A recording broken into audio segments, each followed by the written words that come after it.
कृष्ण कृष्ण कृष्ण हरे हरे हरे राम राम राम हरे हरे नारायणं नमस्कृत्य नरं चैव नरोत्तमं देवीं सरस्वतीं व्यासं ततो जयमुदीरयेत्।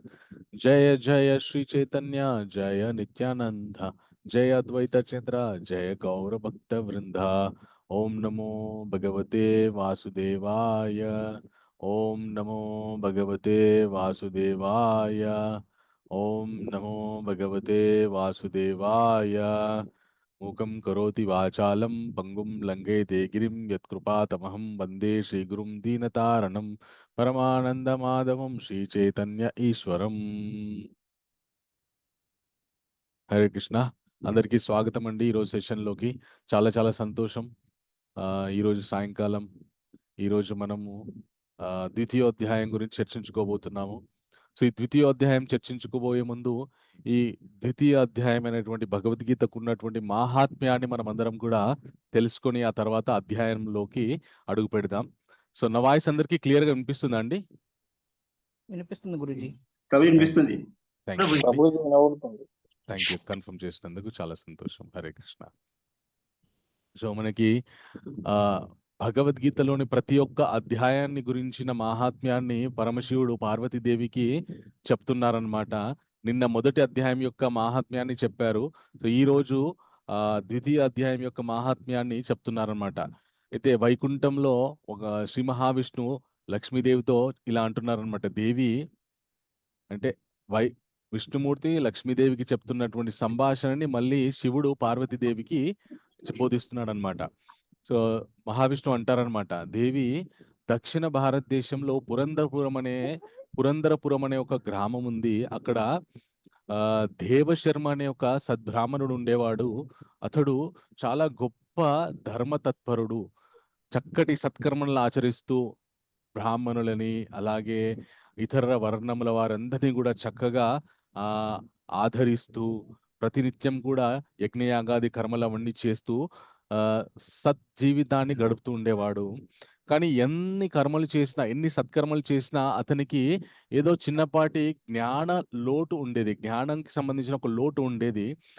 దాని గురించిన విషయం చాలా కాలం తర్వాత అతడున్న గ్రామానికి ఒక గొప్ప భగవద్భక్తుడు వాసుదేవుడి యొక్క భక్తుడు రావడం జరిగింది. సో ఆ నా భక్తుడు ఎప్పుడైతే ఆ గ్రామానికి వచ్చారో ఈ దేవశర్మ నా భక్తుణ్ణి ఆశ్రయించి ఆయన ఏమన్నారంటే, అయ్యా నేను చాలా కాలం నుండి గొప్ప సత్కర్మలను ఆచరిస్తున్నాను. నేను ఆచరిస్తున్నటువంటి సత్కర్మలు పరిపక్వమయ్యి ఒక చక్కటి ఫలితం దొరికిందనడానికి నిదర్శనం ఈ రోజు మీ యొక్క దర్శనం అండి. మీ దర్శన మాత్రం చేత నాకున్నటువంటి ఆధ్యాత్మిక సంశయాలన్నీ తీరుతాయని నేను అనుకుంటున్నానని చెప్పి ఆయనకి చక్కగా ప్రణామాలు చేసి ఆ దేవశర్మ ఏమని కోరుకుంటాడంటే, ఈ యొక్క వాసుదేవ భక్తుడితో, అయ్యా నేను ఎన్ని కర్మలు చేసినా కూడా నాకు ఏదో జ్ఞానానికి సంబంధించిన చిన్న లోటు ఉంది. ఆ లోటు నాకు ఏంటో తెలియట్లేదు. బహుశా నేను ఇంకా ఆత్మని గురించినటువంటి జ్ఞానాన్ని పూర్తిగా తెలుసుకోలేదేమో. అందుకే నాకు ఏదో లోటుగా వెల్తిగా అనిపిస్తుంది. దయచేసి ఆత్మ జ్ఞానాన్ని తెలుసుకునే ఒక చక్కటి ఉపాయాన్ని నాకు బోధించండి అని చెప్పేసి ఈయనని అడుగుతారనమాట. అడగగానే ఈయన ఏం చెప్తారంటే, నాయన సౌపురపురం అని ఇక్కడికి కొద్ది దూరంలో ఒక గ్రామం ఉంది. అక్కడ సుకర్ముడు అనే ఒక వ్యక్తి ఉన్నాడు. అతడు వృత్తిరీత్యా గొర్రెల కాపరి.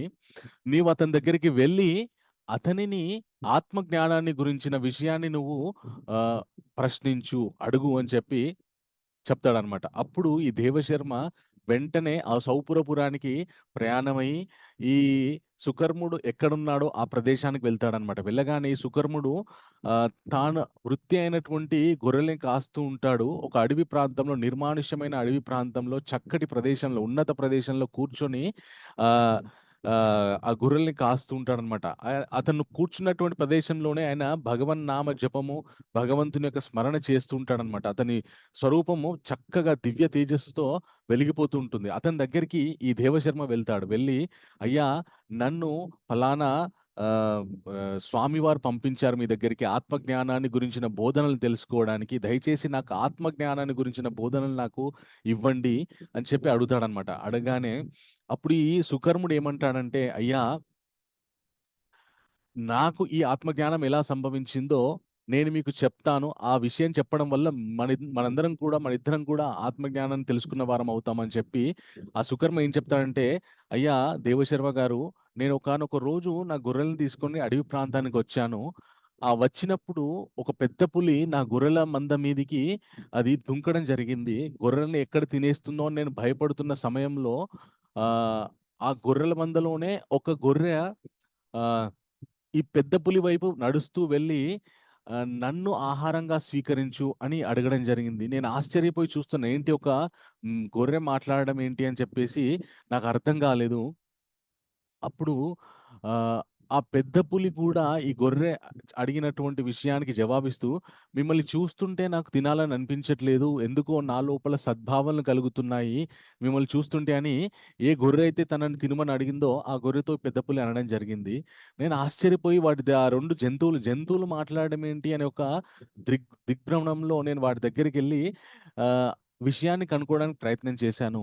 అప్పుడు ఆ గొర్రె ఏదైతే ఉందో అది ఏమని చెప్పిందంటే, నాకీ మాట్లాడే శక్తిని అలాగే అత్యద్భుతమైనటువంటి మనోధైర్యాన్ని కల్పించిన మహా వ్యక్తి దగ్గరికి మిమ్మల్ని తీసుకెళ్తాను. పదండి అని చెప్పి వాళ్ళందరూ కూడా ఒక వానరం దగ్గరికెళ్తారనమాట. ఆ వానరం దగ్గరికెళ్ళి ఆ వానరాన్ని అడుగుతారనమాట. ఏమని అంటే ఆహ్, "ఓ వానరమా, నీకు ఈ జ్ఞానం ఎక్కడిది? నీకున్నటువంటి జ్ఞానాన్ని నేను పొందాను. అలాగే నాకిచ్చేటంతటి గొప్ప జ్ఞానం నీకెక్కడి నుండి వచ్చిందని" చెప్పి ఆ వానరాన్ని అడుగుతారనమాట. అప్పుడు ఆ వానరం చెప్తుంది, "ఈ అడవిలో ఒక ప్రాంతంలో, ఒక మారుమూల ప్రాంతంలో ఒక దేవాలయం ఉంది. ఆ దేవాలయంలో ప్రతిరోజు కూడా ఒక మంచి సత్ప్రవర్తనతో ఉన్నటువంటి వ్యక్తి భగవంతుడిని ఆరాధిస్తూ, భగవంతుని జపం చేస్తూ ఉండేవాడు. ఒకరోజు ఆయన దగ్గరికి ఒక గొప్ప మహాత్ముడు రావడం జరిగింది. ఆ మహాత్ముడు అతడికి భగవద్గీతలోని రెండవ అధ్యాయం, ద్వితీయ అధ్యాయమైనటువంటి సాంఖ్యయోగం, గీతాసారాన్ని ఉపదేశించడం జరిగింది. ఎప్పుడైతే ఆ ఉపదేశాన్ని అతను పొందాడో, ప్రతినిత్యం కూడా ఆ వ్యక్తి ఆ భగవద్గీత ద్వితీయోధ్యాయాన్ని శిలాఫలకం మీద చెక్కిపిచ్చి ప్రతిరోజు కూడా దాన్ని పారాయణ చేస్తూ ఉండేవాడు. అతను పారాయణ చేస్తున్నప్పుడు నేను కూడా వినేదాన్ని. అలా వినన్న మాత్రం చేత ఆ భగవద్గీతలోని ద్వితీయాధ్యాయ జ్ఞానం నాకు అర్థమయ్యి, ఆ శ్లోకాలు నాకు కంఠస్థమై, నేను కూడా ఆ శ్లోకాన్ని పారాయణ చేస్తూ పశు రూపంలో ఉన్నా గూడా నాకొక దివ్యమైనటువంటి శక్తి, మాట్లాడే శక్తి వచ్చిందని చెప్పి ఆ వానరం అంటుందనమాట. అని మీరు కూడా ప్రతినిత్యం గూడా భగవద్గీతలోని ఆ ద్వితీయోధ్యాయాన్ని పారాయణ చేస్తూ ఉండండి. చేస్తూ ఉంటే మీకు కూడా గొప్ప భగవత్ అనుభూతి కలుగుతుందని చెప్పడం జరుగుతుంది. అప్పుడు ఈ దేవశర్మ, సుకర్ముడు అలాగే మిగతా జంతువులందరూ గూడా ఈ భగవద్గీతలోని ద్వితీయోధ్యాయాన్ని నిత్యం పారాయణ చేస్తూ ఆహ్, శరీరం వదిలిపెట్టిన తర్వాత శాశ్వత భగవత్ సాయుధ్యానికి శాశ్వత భగవత్ లోకానికి, వైకుంఠ లోకానికి వెళ్ళిపోవడం జరుగుతుందనమాట.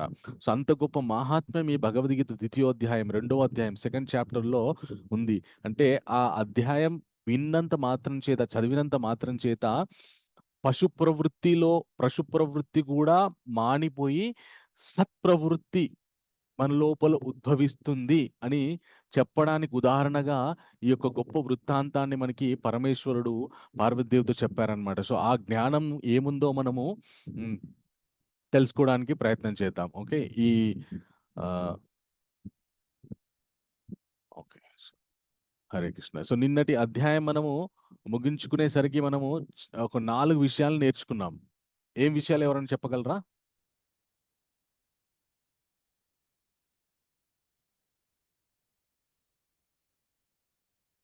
హరే కృష్ణ. ఓహ్! క్షమించండి. ఓకే. ఇప్పుడు. సో, నేను 4 విషయాలు మొదటి అధ్యాయం ముగించుకునేసరికి మనం 4 చక్కటి విషయాలు నేర్చుకోవడం జరిగింది. ఏమేంటి ఎవరికైనా గుర్తున్నాయా? చెప్పడానికి ప్రయత్నం చేస్తారా? ఒకటి జ్ఞానము. ఓకే. ఇంకా? ఇంకొక అద్భుతమైనటువంటి విషయాన్ని మనం తెలుసుకున్నాం. డౌట్. ఏ ఓకే. డౌట్ అనేది అధ్యాయానికి మనం ఇచ్చుకున్నటువంటి సంక్షిప్త పదము. ఇంకొక ఓకే అద్భుతమైన సార్. విషయం మనం ఏం నేర్చుకున్నామంటే హరే ఆ, కృష్ణ. అర్జునుడి ఎస్ పెయిన్. Yes okay. అలాగే భగవంతుడు ఎక్కడ ఉంటే అక్కడ అక్కడ విజయం విజయం ఆ అక్కడ విజయం ఖచ్చితంగా ఉంటుంది అన్న విషయాన్ని మనం నిన్న తెలుసుకున్నాం. ఓకే.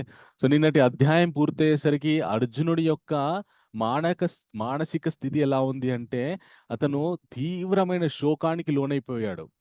తన యొక్క బంధువులైనటువంటి పితామహుడు, అలాగే గురువర్యులు, తన స్నేహితులు, మిత్రులు, తన అన్నదమ్ములు వీళ్ళందరి మీదకి నేను యుద్ధం చేసి వాళ్ళని సంహరించాలా అనే ఒక మానసిక ఆందోళనకి ఆయన లోనైపోయాడనమాట. సో మనం కూడా మన జీవితంలో ఎప్పుడైతే తీవ్రమైన శోకానికి లోనవుతామో అప్పుడు ఏం చెయ్యాలి అనే విషయాన్ని మనకు ఈ రోజు అధ్యాయంలో అర్జునుడు మనకి మార్గదర్శకత్వాన్ని వహిస్తూ మనందరికీ చెప్తున్నాడు అనమాట. ఏం చెప్తాడో మనం తెలుసుకుందాం. ఓకే.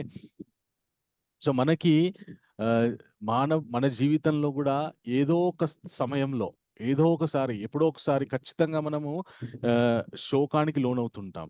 ఆ శోకానికి లోనైనప్పుడు మనం ఏం చెయ్యాలి, ఏం చేస్తే ఆ శోకంలో నుండి బయటపడతాం, క్రమక్రమంగా ఎలా బయటపడతాం అనే విషయాల్ని మనకి ఆ, భగవద్గీతలో భగవంతుడు చాలా చక్కగా వివరించి చెప్పాడనమాట క్రమక్రమంగా. అయితే మనం భగవద్గీత వినేటప్పుడు ఒక అతి ముఖ్యమైనటువంటి విషయాన్ని మనం అందరం కూడా గుర్తుంచుకోవాలన్నమాట. ఏం విషయం అంటే భగవంతుడు కొన్ని సార్లు కఠినమైన విషయాల్ని చెప్తారనమాట.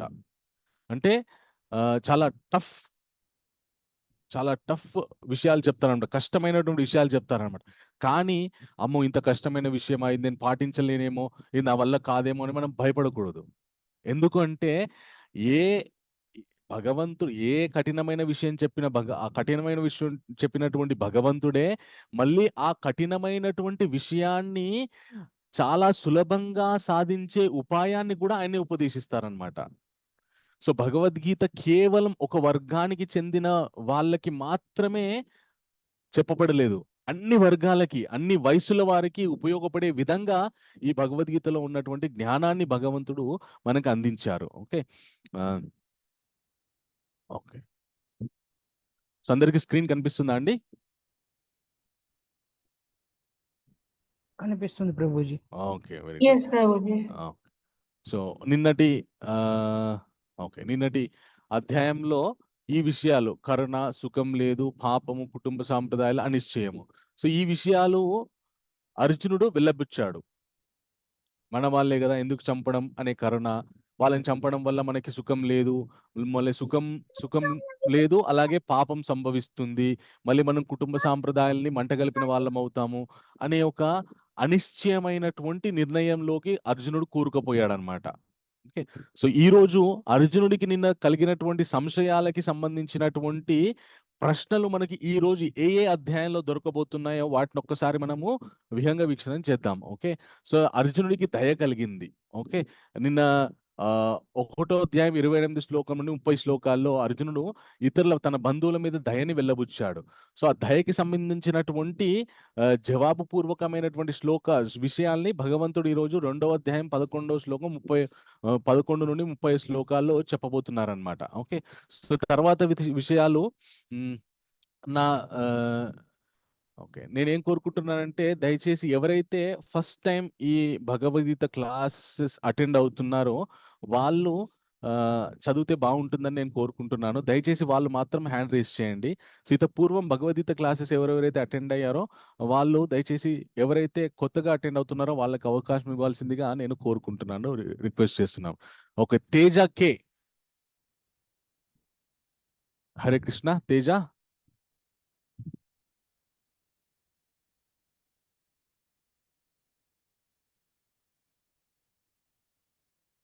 ఒక్క నిమిషం. ఓకే. సో మీరు చదవాలనుకున్నప్పుడు మిమ్మల్ని మీరు అన్మ్యూట్ చేసుకొని చదవచ్చు. సో తేజాకే అన్మ్యూట్ చేసుకొని చదువు. తర్వాత వెంకట సుబ్బమ్మ. హరే కృష్ణ గురు. హరే కృష్ణ మాతాజీ. ఇవి చదవమంటారా గురువు గారు? ఈ రెండు మూడు పాయింట్స్ చదవండి. భోగము, ఉమ్. 2 భోగము, 3 పాప భీతి. ఓకే. సో భోగం గురించి అర్జునుడు 1వ అధ్యాయం 31 శ్లోకం నుండి 30 శ్లోకం వరకు మాట్లాడాడు. దానికి జవాబుపూర్వకంగా భగవంతుడు 2వ అధ్యాయం 31, 32 శ్లోకాలు చెప్పబోతున్నారు. తర్వాత పాప భీతి గురించి మాట్లాడారు అర్జునుడు. అది 1వ అధ్యాయం 36, 35 శ్లోకాల్లో మాట్లాడారు. దానికి జవాబుగా 2వ అధ్యాయం 33, 37 శ్లోకాల్లో భగవంతుడు చెప్పబోతున్నారు. నెక్స్ట్ శిల్పమాతాజీ 4-5 పాయింట్స్ చదవండి. కుటుంబ ధర్మ వినాశనము, అనిశ్చయత. సో మనము యుద్ధం చేస్తే గనక కుటుంబ ధర్మాల్ని వినాశనం చేసిన వాళ్ళం అవుతామని చెప్పి అర్జునుడు 1వ అధ్యాయంలో చెప్తారు. దానికి భగవంతుడు జవాబుపూర్వకంగా 2వ అధ్యాయంలో అలాగే 3వ అధ్యాయంలో కూడా చెప్తారనమాట. సో అనిశ్చయత, యుద్ధం చేయాలా వద్దా అని నిన్న అన్నారు. మళ్ళీ ఈ రోజు కూడా అదే సందిగ్ధంలో అర్జునుడు ఈ అధ్యాయాన్ని మొదలు పెడతాడు.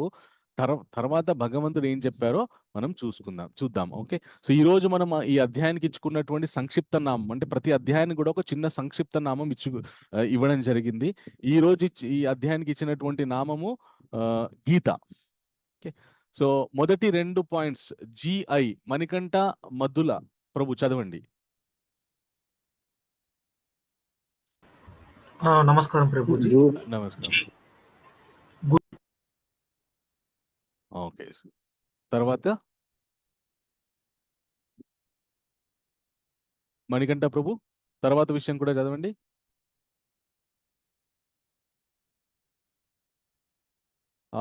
తర్వాత రామ్స్ ప్రభు.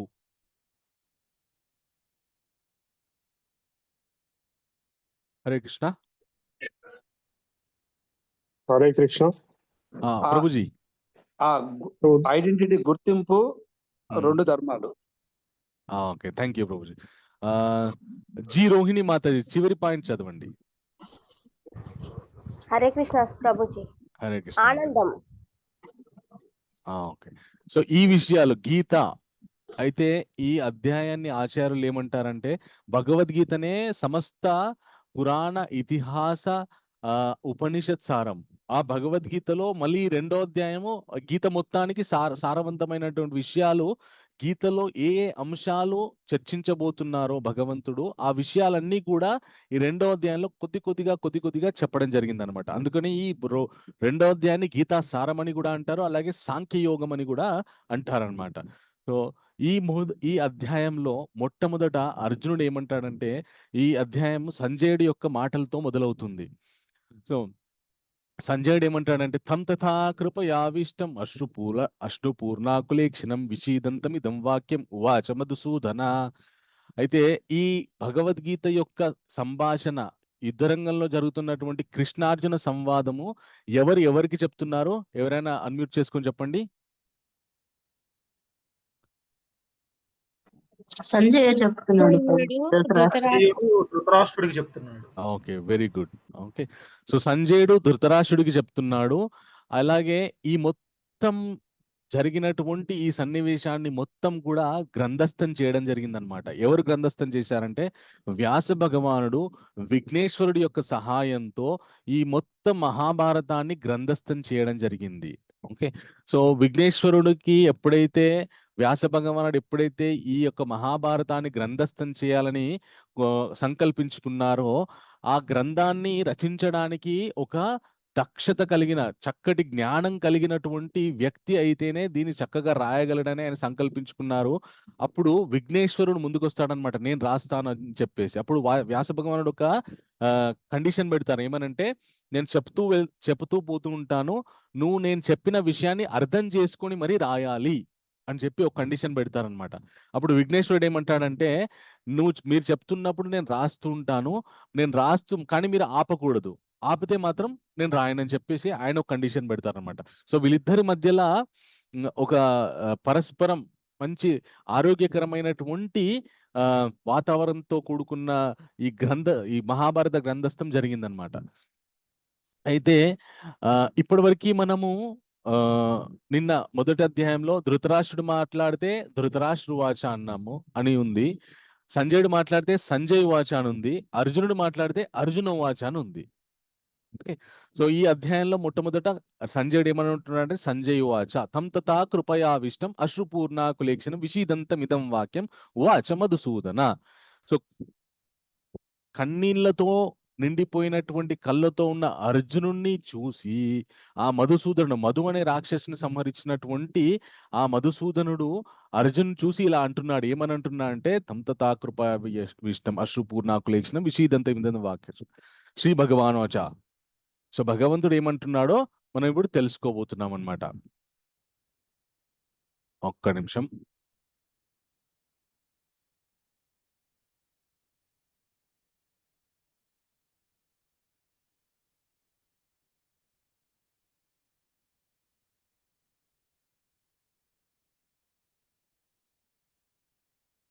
కృష్ణ ఏమంటున్నాడంటే కుతస్త్వకష్మలమిదం విషమే సముపస్థితం అనార్యజుష్టమ స్వర్గ్యం అకీర్తికరం అర్జున క్లైభ్యం మాస్మ గమః పార్థ నైతద్వైహుపపద్యతే క్షుద్రం హృదయ దౌర్బల్యం త్యక్తోత్తిష్ట పరంతపా.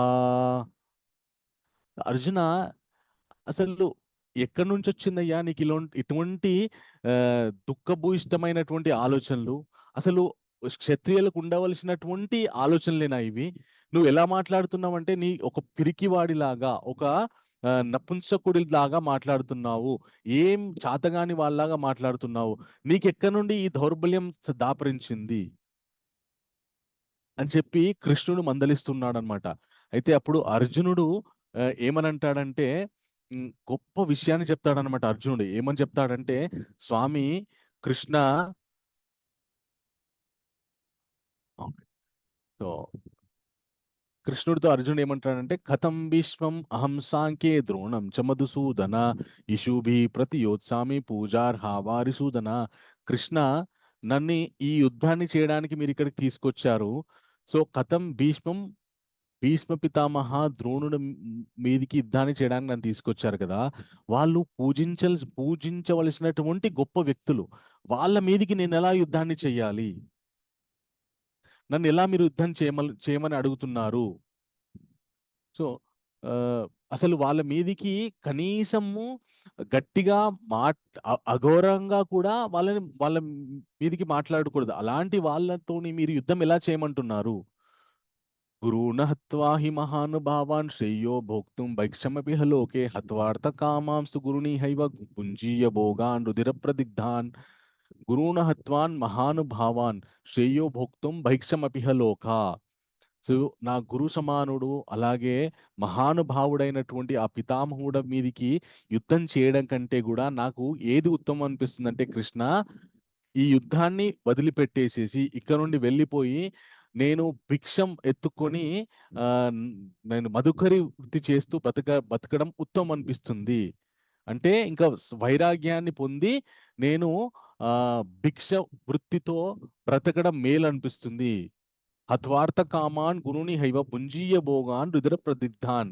సో ఈ నా గురువర్యుడైనటువంటి ద్రోణుడు అలాగే మహానుభావుడైనటువంటి పితామహుణ్ణి చంపి ఆ రక్తం కూడు తినడం కంటే నేను వీధుల గుండా వెళ్ళి భిక్షం అడుక్కొని తినడం ఉత్తమని నాకు అనిపిస్తుంది. కృష్ణ, నేను యుద్ధం చేయను. నచైతాద్విద్మః కతరన్నో గరియో యద్వా జేయమా యాదివానో జేయు ఏనేవ హత్వా జిజీవిషామ దేవ స్థితాః ప్రముఖే ధార్తరాష్ట్రః. కృష్ణ, నాకు ఏం చేయాలో అర్థం కావట్లేదు. యుద్ధం చేయడమా చేయకపోవడమా, ఏది ఉత్తమమైందో తెలుసుకోలేని ఒక కన్ఫ్యూజన్ స్టేట్లో నేనున్నాను అని చెప్పి అర్జునుడు 2వ అధ్యాయం 6వ శ్లోకంలో చెప్తాడు అన్నమాట. తర్వాత 7వ శ్లోకం ఏదైతే ఉందో, 2వ అధ్యాయం 7వ శ్లోకం మనందరికీ కూడా చాలా చాలా అతి ముఖ్యమైనటువంటి విషయం అన్నమాట. ఓకే, అర్జునుడు ఏమంటాడంటే కార్పణ్య దోషోపహత స్వభావ పృచ్ఛామి త్వాం ధర్మ సమ్మూఢ చేత యశ్రేయస్యాన్నిశ్చితం బ్రూహి తన్మే శిష్యస్తేహం షాదిమాం త్వాం ప్రపన్నం. అయ్యా కృష్ణ, నా యొక్క దోషముల ద్వారా, స్వయంకృతమైనటువంటి దోషముల ద్వారా నాకు ఏం చెయ్యాలో నాకు అర్థం కావట్లేదు. కాబట్టి నేను మనస్ఫూర్తిగా నేను ఒక విషయాన్ని మీ ముందు చెప్తూ మీకు నేను శరణాగతున్నవుతున్నాను. మిమ్మల్ని నేను గురువుగా స్వీకరించాను. కాబట్టి మీరు నన్ను దయచేసి సన్మార్గంలో నడిపించండి అని చెప్పి అర్జునుడు కృష్ణుణ్ణి గురువుగా స్వీకరిస్తాడనమాట. సో ఇదంతా ఈ శ్లోకం ఎందుకు మనకి ఇంపార్టెంట్ విషయం అంటే, ఇప్పటి వరకు కూడా అర్జునుడు తీవ్రమైనటువంటి విషాదంలో ఉన్నాడు. సో ఆ విషాదం నుండి బయటపడడానికి ఆయన చేసినటువంటి పని ఏంటి? ఒక గురువుని స్వీకరించడం. ఒక గురువుని స్వీకరించి ఆ గురువుని ఎంచుకొని ఆ గురువు చేతిలో తన యొక్క జీవితాన్ని పెట్టి, ఇప్పటి నుండి నా జీవితాన్ని మీరు నడిపించండి. నా జీవితంలో నేను ఏ విషయాన్ని పాటిస్తే నా జీవితంలో నేను ముందుకెళ్తాననే విషయాన్ని నాకు మీరు బోధించండి అని చెప్పి ఒక గురువుని ఆశ్రయించాడనమాట.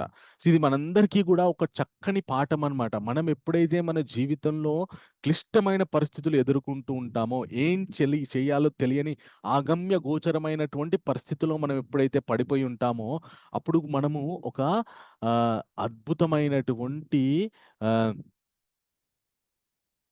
సద్బుద్ధితో కూడుకున్నటువంటి ఒక గొప్ప వ్యక్తిని ఆశ్రయిస్తే గనక అతడు మనకి మార్గనిర్దేశకం చేస్తారనమాట. సో ఆ అంటే మళ్ళీ మనము ఎలాగా ఒక వ్యక్తి మంచి వ్యక్తా కాదా, అతడు సద్బుద్ధి పరుడా లేకపోతే దుర్బుద్ధి పరుడా, మన యొక్క కష్టాన్ని ఆయన అడ్వాంటేజ్ గా తీసుకొని మన దగ్గర నుండి డబ్బులు లాగేద్దామని చూస్తున్నారా, లేదంటే మన కష్టాన్ని మనతోనే ఆడుకోవాలని చూస్తున్నారా? ఈ విషయాలు మనకి ఎలా అర్థం కావాలి అంటే, ఏ వ్యక్తికి అయితే మనం శరణాగతి పొందుతామో ఆ వ్యక్తి యొక్క పూర్వ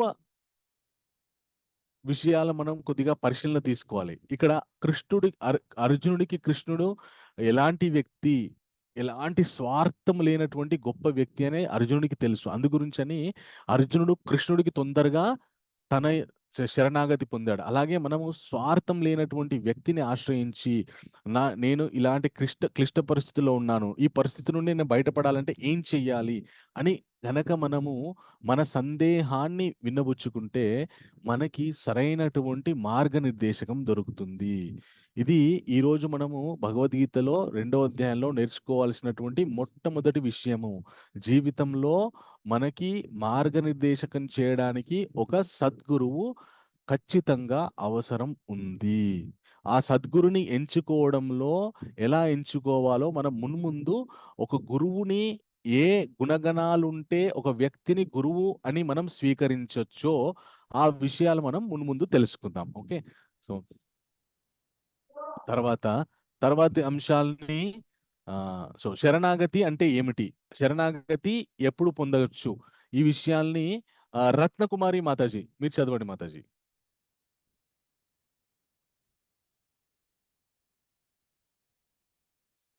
హరే కృష్ణ. రత్నకుమారి మాతాజీ ఉన్నారా? హరే కృష్ణ. హరే కృష్ణ. కుతూహలము 2 బలహీనతలను అంగీకరించి అణుకువగా ఉండుట.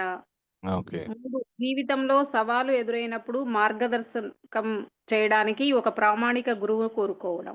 ఓకే.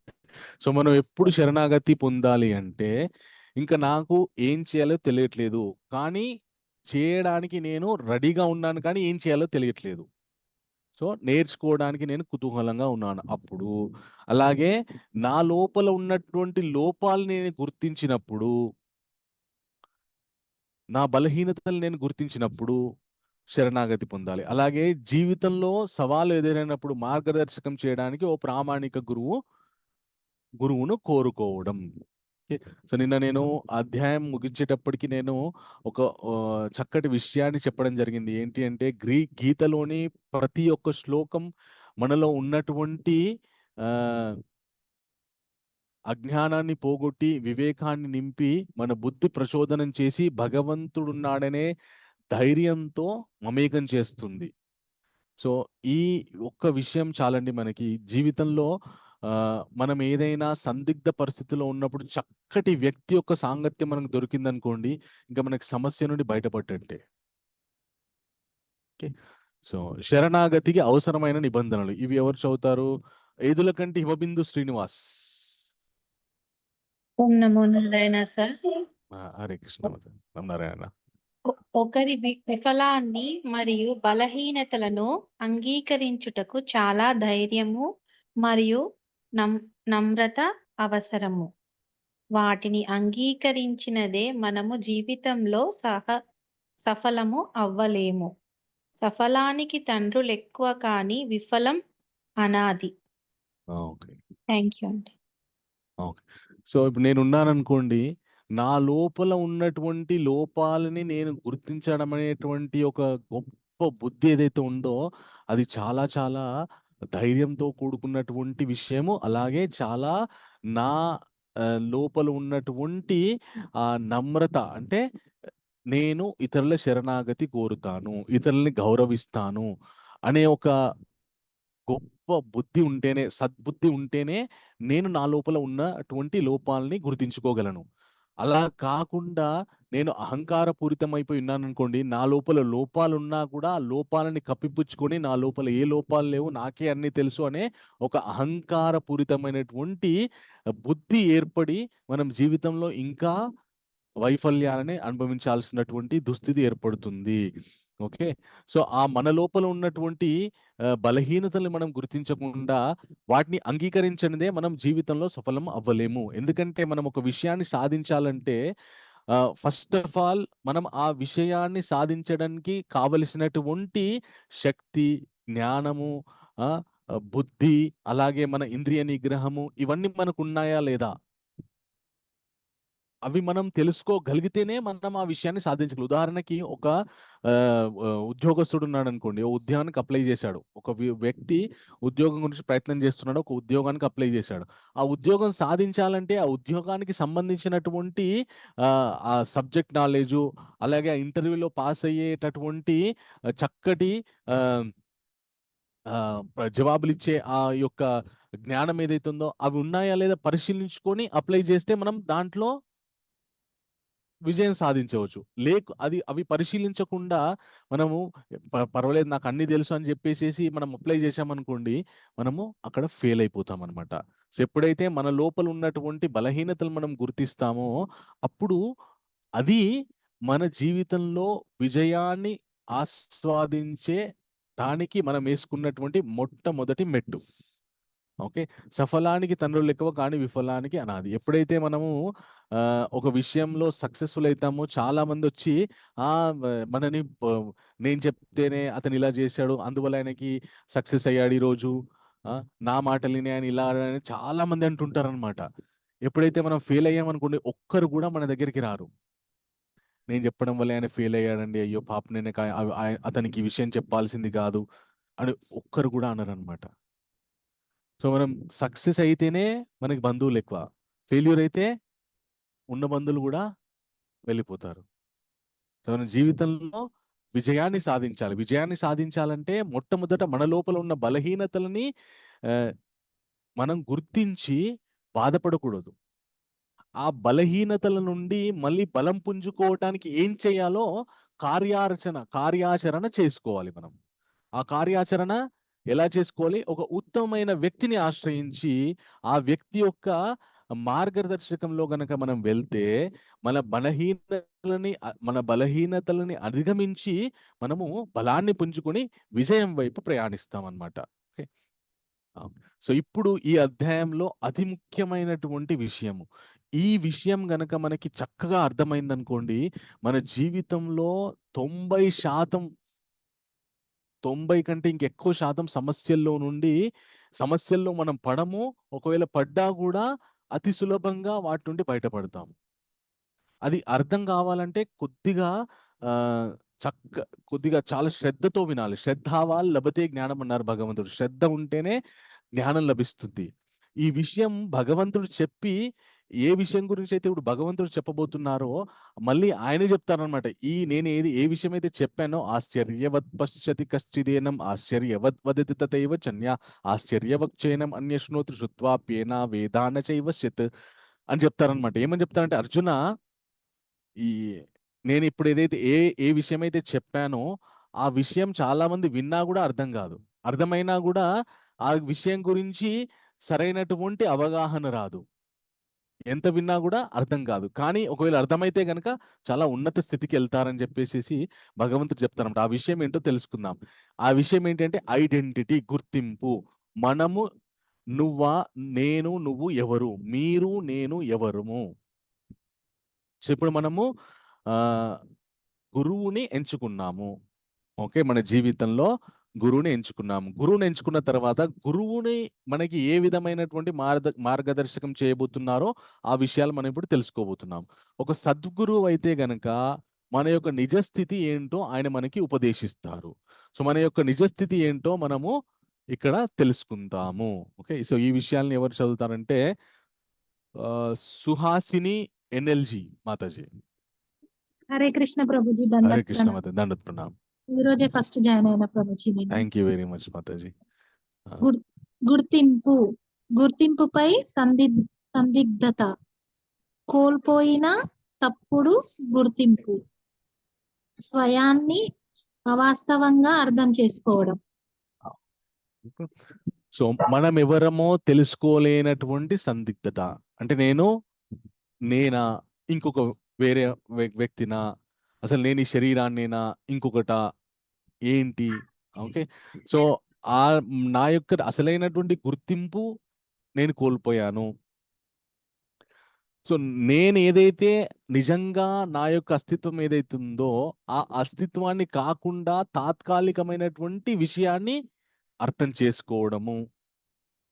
ఓకే, సో ఈ విషయాల గురించి మనము కొద్దిగా తెలుసుకుందాం. అయితే భగవంతుడు ఏమంటారంటే, సో ఇందాక అర్జునుడు భగవంతుని మన గురుగా స్వీకరించారు కదా.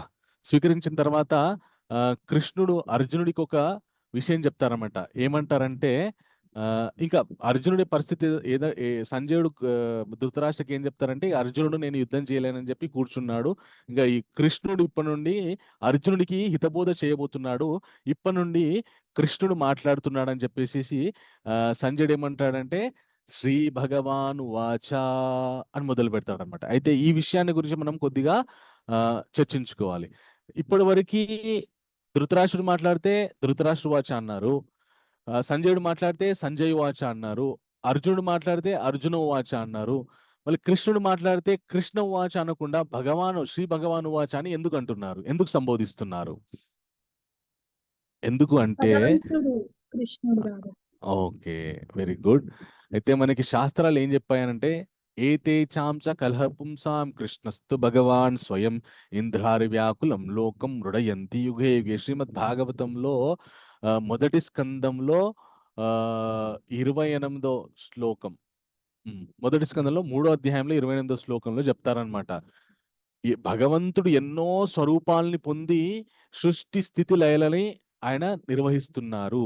ఆ అన్ని స్వరూపాల్లోకెల్లా ఏ స్వరూపము భగవాన్ అని పిలిపించుకునే అర్హత ఉంది అంటే కృష్ణస్తు భగవాన్ స్వయం. కృష్ణుడే స్వయం భగవానుడు అని చెప్పేసి భాగవతంలో చెప్పడం జరిగిందనమాట. సో ఆ విషయమే వ్యాస భగవానుడు. సమస్త వాంగ్మయాన్ని మనకి ఉపనిషత్తులు, పురాణాలు ఇవన్నీ కూడా ఇచ్చింది వ్యాస భగవానుడు. స్వయంగా ఆయనే ఏమంటున్నారంటే శ్రీ భగవాన్ ఉవాచ, భగవంతుడు ఏమంటున్నాడు అనే విషయాన్ని చెప్పబోతున్నారన్నమా అని మొదలు పెడుతున్నారన్నమాట. అయితే ఇక్కడ కృష్ణ ఏమంటున్నారంటే, అయితే ఈ విషయం గురించి మీకు చాలా సంశయాలు రావచ్చు. మనం మున్ముందు ఆ సంశయాలన్నిటికీ కూడా సరైనటువంటి జవాబులు మనకు మున్ముందు దొరుకుతాయి. అవన్నీ చర్చించుకుందాం. సో కృష్ణుడు ఏమంటున్నాడంటే అశోచ్యానన్వ శోచస్త్వం ప్రజ్ఞావాధాంశ భాససే గతాసూమ గతాసూంశ నాను శోచంతి పండితాహా.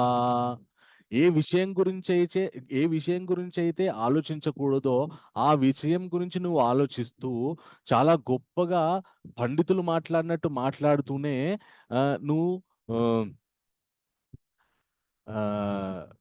మాట్లాడుతూనే అజ్ఞానపూర్వకమైన విషయాలను మాట్లాడుతున్నావు. పండితులు ఎవరైతే పండితులు ఉంటారో వాళ్ళు బతికున్న వారి గురించి కానీ మరణించిన వారి గురించి కానీ శోకించరు. కానీ నువ్వు పండితుల్లాగే మాట్లాడుతున్నావు కానీ పండితుల్లాగా ప్రవర్తించట్లేదు అని చెప్పి కృష్ణుడు ఒక ముఖ్యమైన విషయం చెప్తారనమాట. ఏమనంటే నత్వేవాహం జాతునాసం నత్వం నేమే జనాధిప నచైవా న భవిష్యమా సర్వే వయం అతఃపరం. ఓ అర్జున, నువ్వు పండితుల్లాగా మాట్లాడుతున్నావు కానీ పండితుల్లాగా ప్రవర్తించలేదు.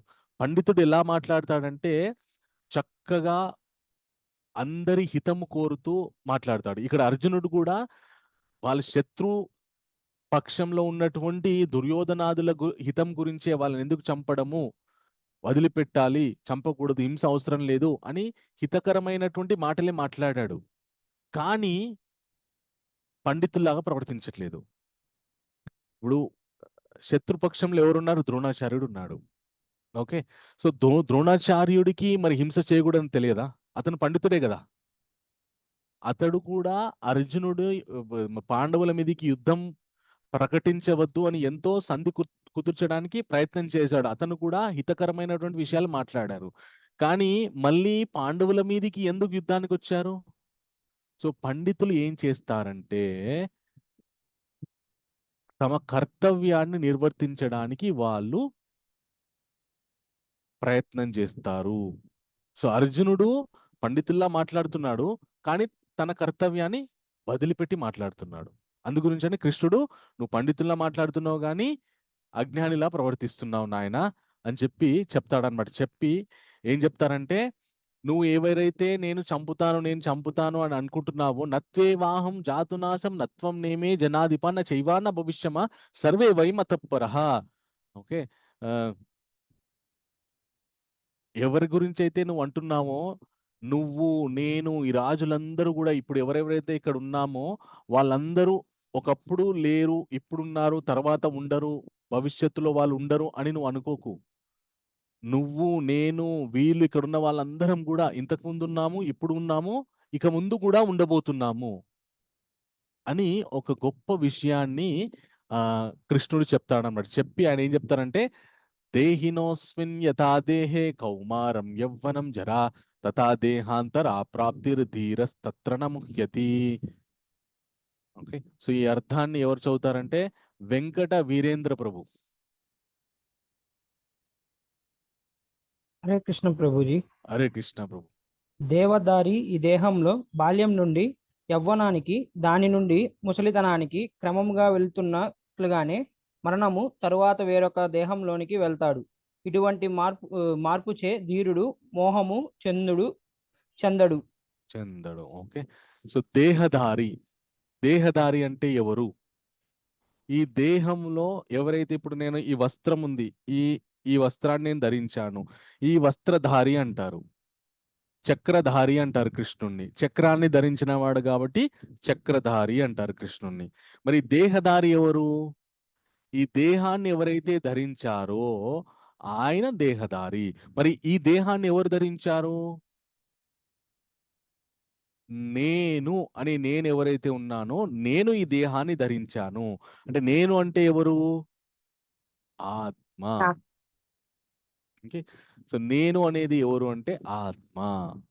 దేహదారి ఈ దేహంలో బాల్యం నుండి ఎప్పుడైతే నేను అనుకునే ఆత్మ నేను ఈ దేహంలోకి ప్రవేశించానో బాల్యావస్థలో ఉన్నాను. బాల్యావస్థ తర్వాత యవ్వనంలోకి వచ్చాను. యవ్వనం తర్వాత మళ్ళీ ముసలితనానికి క్రమక్రమంగా వెళ్ళిపోతున్నాను. ఆ ముసలితనం చెందిన తర్వాత మళ్ళీ మరణం చెందుతాను. మరణించిన తర్వాత మళ్ళీ ఈ దేహాన్ని వదిలిపెట్టి ఇంకొక దేహంలోకి వెళ్ళిపోతాను అనమాట. అయితే ఇప్పుడు ఎవరు వెళ్తున్నారు? ఈ దేహంలో ఉన్నటువంటి ఆత్మ వెళ్తుంది. అంటే మరి నాకు ఆత్మకి సంబంధం ఏంటి? నేనే ఆత్మని. హరే కృష్ణ. సో నేనే ఆత్మనై ఉన్నాను. కృష్ణుడు అర్జునుడికి ఏం చెప్తున్నాడంటే నాయనా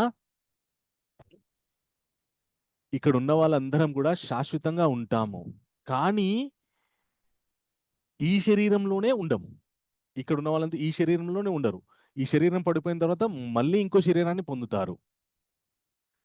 సో కాబట్టి నువ్వు సంహరిస్తున్నా అనుకుంటున్నావు కానీ నువ్వు సంహరించట్లేదు. సో వీళ్ళందరూ కూడా బాల్యం, యవ్వనం, వృద్ధాప్యం ఇవన్నీ చెంది మళ్ళీ ఇంకో శరీరాన్ని పొందుతున్నారు. అది ఏ విధంగా ఉంటుందంటే మనకి 3 రకాలైనటువంటి శరీరాలు ఉంటాయన్నమాట. ఏంటి అంటే స్థూల శరీరం. ఇప్పుడు మీకు కనిపిస్తుంది ఏదైతే ఉందో అది స్థూల శరీరం. మనం ఏదైతే అద్దంలో చూసుకుంటున్నామో మనని మనం నేను అనుకొని మనం అనుకుంటున్నామో ఆ శరీరం ఏదైతే ఉందో అది స్థూల శరీరం. పాంచభౌతికల 5 విషయాల ద్వారా నిర్మింపబడినటువంటి స్థూల శరీరం. ఆ స్థూల శరీరంలో ఇంకొక శరీరం ఉంది, అదే సూక్ష్మ శరీరం. ఈ సూక్ష్మ శరీరం ఏంటి అంటే మన ఆలోచన విధానం. మనం ఎప్పుడైతే పడుకుంటామో పడుకున్న తర్వాత మనకి కలలు, అలాగే మనం ఇక్కడే ఉంటాం కానీ ఎక్కడో ఉన్నటువంటి భావన మనకు కలుగుతుంది అనమాట. ఆ సూక్ష్మ శరీరం ఏదైతే ఉందో అది అంతటా ప్రయాణిస్తూ ఉంటుంది అనమాట. ఇంకొకటి ఏంటి అంటే ఆత్మ. సో ఈ మూడిటి కలయికతోటి నేను అని చెప్పుకుంటున్నాము. అయితే నిజానికి నేను అనేది ఎవరంటే కేవలం ఆత్మ మాత్రమే. సో ఈ ఆత్మనే ఈ మిగతా శరీరాల్ని ధరించింది. ఏ విధంగా ధరించింది, ఎందుకు ధరించింది, ధరించాల్సినటువంటి అవసరం ఏంటి, ఇవన్నీ కూడా మనము తెలుసుకుందాం. ఎలాగైతే మనకు భగవంతుడు చెప్తాడనమాట, వాసాంసి జీర్ణాని యథా విహాయ నవాని గృహణాతి నరోపరాణి తథా శరీరాయ విహాయ జీర్ణాని అన్యాని సంయాతి నవాని దేహి. ఎలాగైతే ఒక వస్త్రం పాతదైపోతే ఆ వస్త్రాన్ని వదిలిపెట్టి మళ్ళీ ఇంకో వస్త్రాన్ని వేసుకుంటామో, అలాగే ఆత్మ కూడా ఒక శరీరం వృద్ధావస్థకు చెంది మరణించిన తర్వాత ఆ శరీరాన్ని వదిలి ఇంకో శరీరాన్ని పొందుతుంది అర్జున అని చెప్పి కృష్ణుడు అర్జునుడికి చెప్తాడనమాట. చెప్పి ఇంకా ఆత్మ గురించి, ఆ పాడైపోయినటువంటి ఆత్మ ఏదైతే ఉందో దాని గురించిన గుణగణాలు చెప్తాడు. నయనం చింది శస్త్రాన్ని నయనం దహతి పావక న చైనం క్లేదయంత్యోపో న శోష్యతి మారుతాహ అంటారనమాట కృష్ణుడు. దీని యొక్క అర్థాన్ని ఎవరు చదువుతారంటే హరికృష్ణ, ఎవరైతే ఇప్పటివరకు చదవలేదో వాళ్ళు హ్యాండ్ రేస్ చేయండి. అంటే ఫస్ట్ టైం ఎవరైతే ఈ సెషన్ కి అటెండ్ అవుతున్నారో. సమతాజీ మాతాజీ.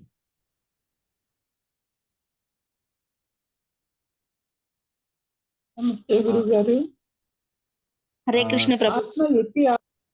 సమత మాతాజీ చదవండి దయచేసి. సమత మాతాజీ తర్వాత మిగతా వాళ్ళకి. హరే కృష్ణ. ఆత్మ ఎట్టి ఆయుధము చేతను ముక్కలు చేయబడదు, అగ్నిచే కాల్చబడదు, నీటిచే తడవబడదు, వాయువుచే ఎండిపోదు. ఓకే.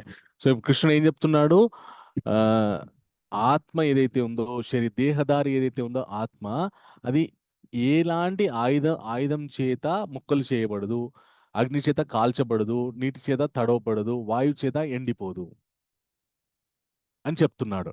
అంటే ఇప్పుడు అర్జునుడు నిజానికి ఎవరితో పోరాడుతున్నాడు? ఆత్మతోట, శరీరంతోట? ఆత్మతో ప్రభుజీ. ఓకే. దేహంతోట, దేహదారితోట? దేహంతో. దేహాలతో పోరాడుతున్నారనమాట. అంటే ఆయా దేహాలని ధరించి వచ్చినటువంటి వ్యక్తులతో అర్జునుడు పోరాడబోతున్నాడు. ఆ విషయాన్ని కృష్ణుడు అర్జునుడికి క్లారిఫై చేస్తున్నారనమాట. అయితే భగవంతుడు మన గీతలో ఏం చెప్తారంటే, వివిధ శాస్త్రాల్లో ఆత్మ యొక్క పరిమాణం ఎంత ఉంటుందంటే, మన యొక్క ఎంటిక భాగం ఉంటుంది కదా, ఆ ఎంటిక భాగాన్ని మనం ఒకవేళ 10,000 ముక్కలుగా కనుక మనము కొయ్యగలిగితే ఒక్కొక్క ముక్క ఎంత పరిమాణంలో ఉంటుందో అంత పరిమాణంతో ఉండి ప్రకాశిస్తూ ఉంటుంది అనమాట మన శరీరంలో, హృదయ స్థానంలో ఉండి. ఈ శరీరాన్ని వదిలిపెట్టినప్పుడు మళ్ళీ ఇంకొక శరీరాన్ని తీసుకుంటుంది అనమాట. అయితే ఈ విషయం గురించి మనం కొద్దిగా చర్చించుకుందాం. ఎందుకంటే ఈ ఆత్మ గురించినటువంటి జ్ఞానం అనేటువంటిది చాలా చాలా ముఖ్యమైనటువంటి విషయం. ఈ మన సనాతన ధర్మానికి ఆయుపట్టు లాంటిది అనమాట. ఈ విషయం కనుక మనకి చక్కగా లోతుగా అర్థమైతే ఎన్నో సమస్యల నుండి మనల్ని మనం ఉపసంహరించుకుంటాం. సో మనకి మరి నేను ఆత్మని నేను తెలుసుకున్నాను కదా, మరి ఇప్పుడు నా చుట్టుపక్కల ఉన్న వీళ్ళంతా ఎవరు? నాతోట ఎందుకున్నారు? నాకే ఎందుకు బంధువులయ్యారు?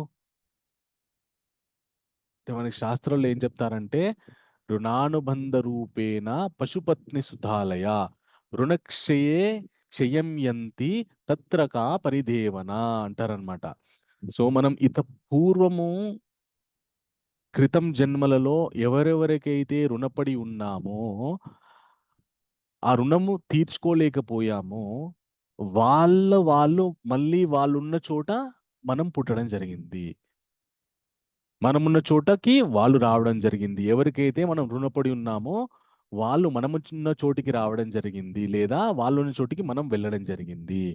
అలా వెళ్ళి వాళ్ళకి మనము ఇవ్వాల్సినటువంటి తీర్చవలసినటువంటి బాకీ ఏదైతే ఉందో దాన్ని తీర్చడానికి మనము వాళ్ళ మధ్యలో ఉన్నాం, వాళ్ళు మన మధ్యలో ఉన్నాం. ఎప్పుడైతే ఆ బాకీ క్లియర్ అయిపోతుందో, అకౌంట్ క్లియర్ అయిపోతుందో, వాళ్ళు మన నుండి విడిపోతారు, మనం వాళ్ళ నుండి విడిపోతాము. అది మరణం ద్వారా సంభవించవచ్చు, లేదంటే విడిపోవడం ద్వారా సంభవించవచ్చు. ఏదో ఒక విధంగా రుణం క్లియర్ అయిందంటే మనకి వాళ్ళకి సంబంధం లేదు ఇంకా అని శాస్త్రంలో చెప్తారనమాట. సో అందు గురించని మళ్ళీ ఆ రుణం ఎలా ఏర్పడుతుంది? ఆ రుణం మనం వాళ్ళకి ఎలా రుణపడి ఉన్నాము మనం ముందు తెలుసుకుందాం ఈ విషయాల్ని. ఓకే, సో ఈ విషయం అయితే మనకి ఒక అద్భుతమైనటువంటి విషయాన్ని చెప్తారన్నమాట శాస్త్రంలో. ఏం జరిగిందంటే ఒకసారి ఒక చాలా అందమైనటువంటి స్త్రీ ఉందంట. ఇది మనకి శిల ప్రభుపాదుల వారు ఒక గ్రంథంలో రచించారు. అయితే అందమైనటువంటి స్త్రీ దగ్గరికి ఒక చక్కటి అందగాడైనటువంటి వ్యక్తి వెళ్తాడు. వెళ్ళి ఆవిడ్ని నేను మిమ్మల్ని ప్రేమిస్తున్నాను, నేను మిమ్మల్ని పెళ్లి చేసుకుంటాను అని చెప్పేసేసి ఆయన ఆవిడికి చెప్పడం జరుగుతుంది. చెప్పగానే ఆవిడేమంటుందంటే, ఓహో! మీరు నన్ను ప్రేమించారా? ఎప్పుడు నన్ను ప్రేమించారు? ఏంటి? అవన్నీ అడుగుతుంది. అడిగి ఎందుకు ప్రేమించారు? ఇవన్నీ లేదు, మిమ్మల్ని చూడగానే నేను లవ్ ఎట్ ఫస్ట్ సైట్ అయిపోయింది నాకు. వీళ్ళు ఫస్ట్ టైం చూడంగానే మీ ప్రేమలో పడిపోయాను నేను. మీ కళ్ళు బాగుంటాయి, ముక్కు బాగుంటుంది, మెడ సన్నగా ఉంటుంది. ఇలాగ మీరు చాలా తెల్లగా ఉంటారు, అద్భుతంగా ఉంటారు అని చెప్పేసి ఆవిడని స్తోత్రం చేసి మీరు నన్ను పెళ్లి చేసుకోండి అని చెప్పేసి ఆవిడకి ప్రపోజ్ చేస్తాడనమాట. చేసిన తర్వాత ఆవిడ ఏమంటుందంటే, సరే పర్వాలేదు, నాకు కొద్దిగా సమయం ఇవ్వండి. ఎందుకంటే మీకు లవ్ ఎట్ ఫస్ట్ సైట్ అయింది కానీ నాకు లవ్ ఎట్ ఫస్ట్ సైట్ అవ్వలేదు కదా. నాకు కొద్దిగా సమయం ఇవ్వండి, ఆలోచించుకొని చెప్తాను అని అంటుంది ఆవిడ. అనగానే ఇతను అడుగుతాడనమాట, ఎంత సమయం కావాలి అని. ఒక 1 నెల రోజులు సమయం ఇవ్వండి అని చెప్తుందనమాట. సరే అని చెప్పేసేసి ఆయన 1 నెల రోజుల తర్వాత ఆ అమ్మాయి దగ్గరికి వస్తాడనమాట. వచ్చి ఆ అమ్మాయి ఉన్న ఇంటికి వస్తాడు. వచ్చి ఆ అమ్మాయి గురించి వెతుకుతుంటాడనమాట. అయితే అక్కడ ఇంటి ముందు ఒక ఆవిడ కూర్చొని ఉంటుంది. ఆవిడని అడుగుతాడు, అమ్మ ఇక్కడ ఒక అందమైనటువంటి అమ్మాయి ఉంటుంది, అమ్మాయి పేరు నేను అడగడం మర్చిపోయాను, ఆవిడ ఎక్కడుంది అని చెప్పేసి అడుగుతాడనమాట. అడిగితే ఆవిడ ఏం చెప్తుందంటే, ఇలాగ వేలు చూపెట్టి అక్కడ చిన్న మట్టి కుండలు, పెద్ద పెద్ద మట్టి కుండలు ఉన్నాయిగా అక్కడ ఉంది అని చెప్తుందనమాట. ఇతను చాలా ఉల్లాసంగా ఆ మట్టి కుండల దగ్గరికి వెళ్ళి చూస్తాడు. ఆమె ఎక్కడ కనపడదు. అడుగుతాడు ఆవిడ్ని, ఏది ఎక్కడ కనపడలేదు అమ్మాయి అని అంటే, అది ఆ మట్టి కుండల మీద మూత పెట్టుంది కదా, ఆ మూత ఓపెన్ చేసి చూడండి అంటుందన్నమాట. ఆ మూత ఓపెన్ చేసి చూడగానే చాలా దుర్గంధమైనటువంటి వాసన వస్తుందన్నమాట. ఆ కుండల నిండా మలము, అలాగే తిన్న తర్వాత వాంతులు చేసుకుంటాం కదా, అవి వాటితో కూడుకున్నటువంటి అన్ని వ్యర్థ పదార్థాలతో కూడుకొని ఉంటాయన్నమాట ఆ మట్టి కుండలన్నీ కూడా, 2 కుండలు. ఆయనకి చాలా దుర్గంధం వేసేసి ఆ మూత పెట్టేసి ఆవిడ దగ్గరికి వస్తాడనమాట. ఏం మీ వేలాకులంగా ఉందా? నేను ఆ అమ్మాయి గురించి అడిగితే మీరు ఏదో మన మలాలతో కూడుకున్నటువంటి కుండల్ని చూపిస్తున్నారు, పిచ్చివాడిని అనుకుంటున్నారా అని అంటుందన్నమాట ఆవిడ. అది అనంగా ఆయన అంటాడనమాట. అనగానే ఆవిడ ఏమంటుందంటే, అదేంటి, మీరు నెల క్రితము ఆ విషయాలనే కదా మీరు ప్రేమించింది అంటాడు. ఆ విషయాలు నేను ప్రేమించడం ఏంటి? నేను ప్రేమించిన అమ్మాయి చాలా అందగత్తె అంటే, ఆ అందమంతా కుండల్లో ఉంది చూసుకో అని చెప్పి ఆవిడ చెప్తుందనమాట. అంటే శరీరం మీద భ్రాంతి ఉంటే ఎలాంటి వ్యామోహాలకి మనం లోనవుతామో ప్రభుపాదుల వారు ఈ విషయం ద్వారా చెప్తారనమాట. సో ఈ విధంగా మనం వ్యామోహాలకు లోనై ఒకరికొకరు ఆకర్షితులమై ఒక అనుబంధాన్ని పెంచుకొని, ఆ అనుబంధంలో ఉన్నటువంటి ఆ అనుబంధం ఎలా మొదలవుతుంది? ఆకర్షణ ద్వారా మొదలవుతుంది. మొదలయ్యి ఎప్పుడైతే ఆకర్షణ తగ్గిపోతుందో ఇంకా ఒకరినొకరు అసహించుకోవడం జరుగుతుంది.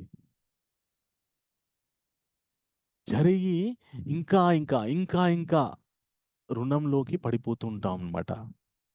సో అలా పడిపోకుండా ఉండాలి అంటే ఎలా?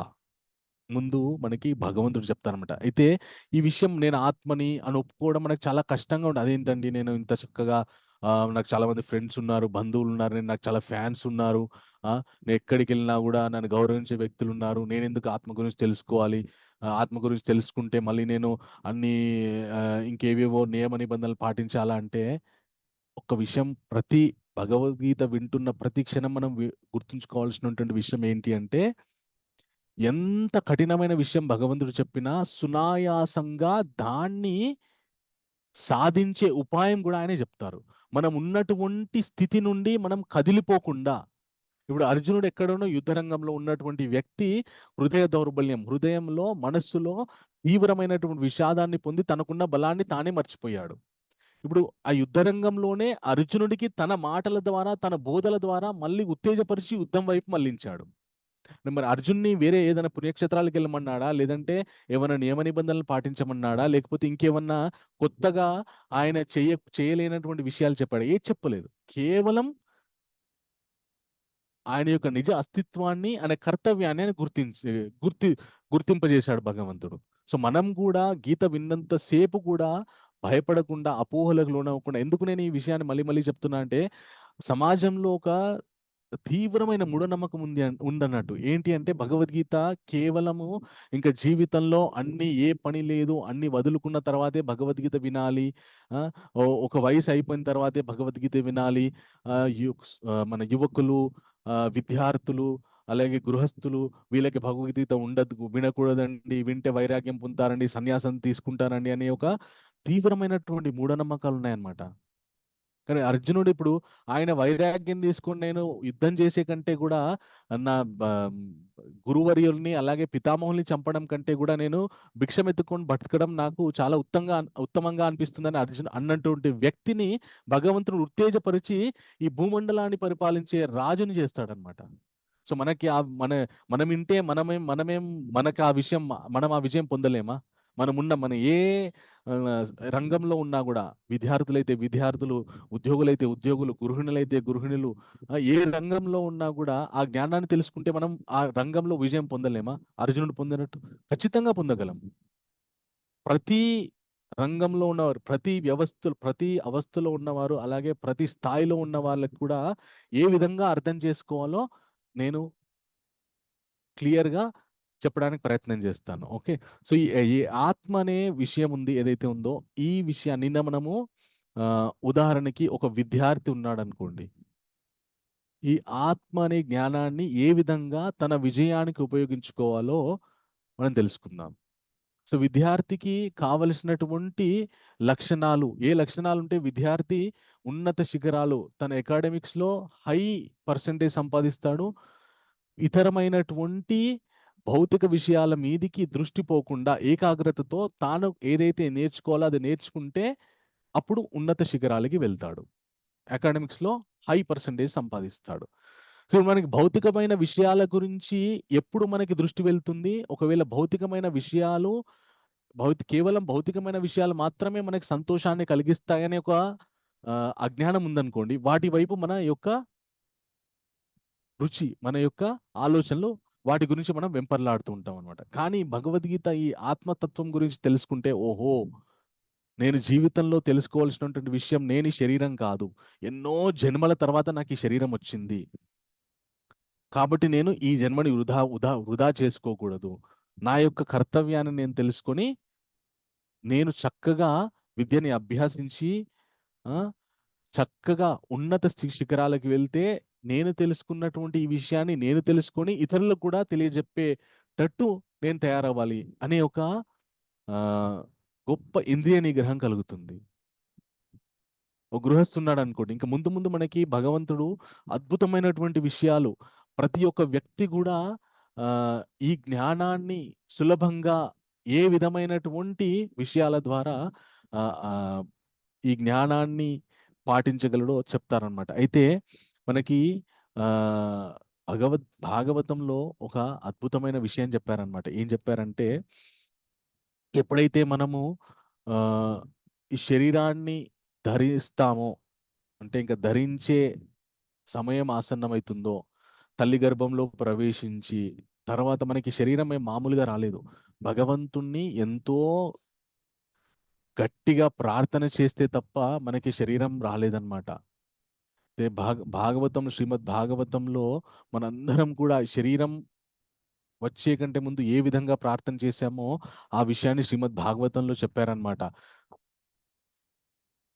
మనం తల్లి గర్భంలో ఉన్నప్పుడంట భగవంతుని, స్వామి నాకు ఒక్క అవకాశాన్ని ఇయ్యు, ఆ అవకాశాన్ని ఇస్తే నేను ఆ అవకాశాన్ని సద్వినియోగపరుచుకొని మళ్ళీ ఈ భౌతిక ప్రపంచంలో ఈ త్రివిధ తాపాలు, ఆధ్యాత్మిక, ఆది భౌతిక, ఆది దైవిక తాపాలలో కూరుకోకుండా వాటి నుండి బయటపడే విధంగా ప్రయత్నం చేస్తానని చెప్పి మనం భగవంతుని ప్రార్థిస్తే అప్పుడు భగవంతుడు మనకి శరీరం ఇస్తాడంట.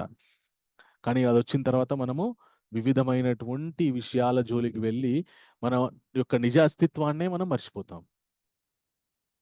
ఓకే, సో తర్వాత కృష్ణ ఏమంటున్నారో తెలుసుకుందాం మనం. ఒక్క నిమిషం.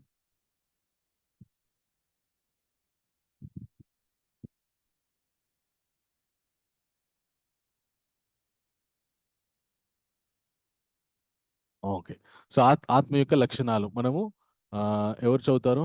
ఎవరైతే చదవలేదో ఫస్ట్ టైం ఈ సెషన్కి అటెండ్ అవుతున్నారో వాళ్ళు మాత్రం హ్యాండ్ రేస్ చేయండి దయచేసి. ఓకే, ప్రశాంత్ ప్రభు ఫస్ట్ 2 విషయాలు చదవండి ప్రభు. వ్యక్తిగతం, పుట్టుకలేనిది. Very good. ఓకే, సో 2వ అధ్యాయం 12వ శ్లోకంలో అలాగే 21వ శ్లోకంలో ఈ విషయాలు చెప్పారనమాట. శాశ్వతమైనటువంటి వ్యక్తిగతం ఏది? ఆత్మ. ఆత్మకి పుట్టుక లేదు. ఎప్పటి నుండి అయితే భగవంతుడు ఉన్నాడో అప్పటి నుండి కూడా జీవాత్మ ఉంది. సో తర్వాత ఎవరు చదువుతారు? హరే కృష్ణ. ఏ శారదా మాతాజీ. తర్వాత 3 విషయాలు చదవండి మాతాజీ.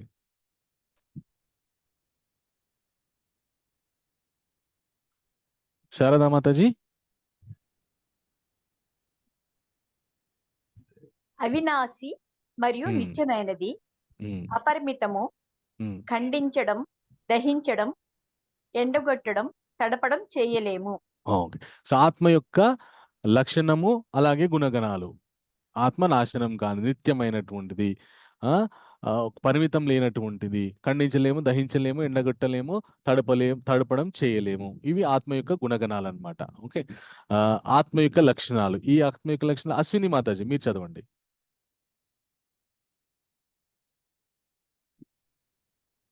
కనపడనది మరియు ఊహించలేనిది, ప్రభావితమైనది, దేహమంతా వ్యాపించి ఉంది. పోలిక, సూర్యుడు విశ్వమంతా వ్యాపించి పోషిస్తున్నట్లు ఆత్మ శరీరానంతటినీ పోషిస్తుంది. అది ఓకే, సో ఎలాగైతే యథా ప్రకాశత్యేక కృష్ణం లోకం ఇమాం రవి క్షేత్రం క్షేత్రి తథా కృష్ణం ప్రకాశతి భారత అంటారనమాట భగవద్గీతలో. సూర్యుడు ఎలాగైతే ఒక చోట ఉండి తన కిరణాల ద్వారా సమస్త సృష్టిని ఆవహించి ఉన్నాడో అదే విధంగా ఆత్మ హృదయ స్థానంలో ఉండి తన యొక్క తేజస్సుని సమస్త శరీరంని వ్యాపించి ఉందన్నమాట. మన మరణ సమయంలో ఆత్మ తన తేజస్సుని ప్రతి ఒక్క అవయవం నుండి లాగేసుకుని తనలోకి నిక్షిప్తం చేసుకుని శరీరాన్ని వదిలి వెళ్ళిపోతుంది. సో తర్వాత అనురాధ మాతాజీ మీరు చదవండి మాతాజీ. ఈ ఫస్ట్ 2 పాయింట్లు చదవండి. హరే కృష్ణ ప్రభుజీ. హరే కృష్ణ మాతాజీ. ఆత్మ శాశ్వతము మరియు భౌతిక దేహము తాత్కాలికము. అనివార్యమైన దేహపు మార్పును చూసి దిగ్భ్రమణము చెందరాదు. సో ఏది శాశ్వతమైనది? ఆత్మ శాశ్వతమైనది, శరీరము అశాశ్వతమైనది, తాత్కాలికమైనది. అనివార్యమైన దేహపు మార్పును చూసి దిగ్భ్రమణము చెందరాదు. ఓకే, సో ఈ శరీరానికి ఎవరైతే బంధువులు ఉన్నారో ఈ శరీరం ఉన్నంత వరకు మాత్రమే ఉంటారు. కానీ ఆత్మ బంధువు ఎవరైతే ఉన్నారో ఆయన శాశ్వతంగా ఉంటారు. ఆత్మ ఎలాగైతే శాశ్వతంగా ఉందో పరమాత్మ కూడా శాశ్వతమైనటువంటి వ్యక్తి. ఈ ఆత్మకి బంధువు అయినటువంటి వారెవరు? ఆ పరమాత్మ. ఈ శరీరానికి బంధువు అయినటువంటి వారెవరు? ఈ దేహ బంధువులు. వీళ్ళు ఎప్పటి వరకు ఉంటారు? ఈ శరీరం ఉన్నంత కాలం వరకే ఉంటారు. మళ్ళీ ఇంకో శరీరం స్వీకరిస్తే ఇంకో శరీరానికి ఆ శరీరానికి సంబంధించినటువంటి బంధువులు మళ్ళీ ఏర్పడతారు. అలాగా తాత్కాలికంగా మార్పు చెందుతూ ప్రతినిత్యం కూడా మార్పు చెందుతూ ఉండేది శరీరము. ఎప్పటికీ మార్పు చెందనిది ఆత్మ. సో ఆ జ్ఞానంతో గనక మనం ఉంటే, ఆ జ్ఞానం ఆ ఆత్మ సాక్షాత్కారం అనే జ్ఞానంతో గనక మనం ఉంటే, మనం శరీరంతో ఉన్నటువంటి సాధ్యమైనన్ని అనుబంధాలలో ఎక్కువ శాతం మనము నిమగ్నం అవ్వకుండా చూసుకుంటాం అనమాట. ఒక వ్యక్తితో మనకి ఎప్పుడు సమస్య ఏర్పడుతుందంటే, మనము ఎంత ఎక్కువ ఆ వ్యక్తితో మనం సాంగత్యంలో ఉంటే అంత ఎక్కువ ఆ వ్యక్తితో మనకి సమస్యలు ఏర్పడతాయి. ఎంత తక్కువ ఒక వ్యక్తితో మనము సాంగత్యంలో ఉంటే అంత తక్కువ సమస్యలు మనకి ఏర్పడతాయి. అసలు సమస్యలే ఉండవు. సమస్య అంతా అనుబంధాలు, తీవ్రమైనటువంటి వ్యామోహంతో కూడుకున్నటువంటి అనుబంధాల వల్ల సమస్యలన్నీ వస్తుంటాయి అన్నమాట.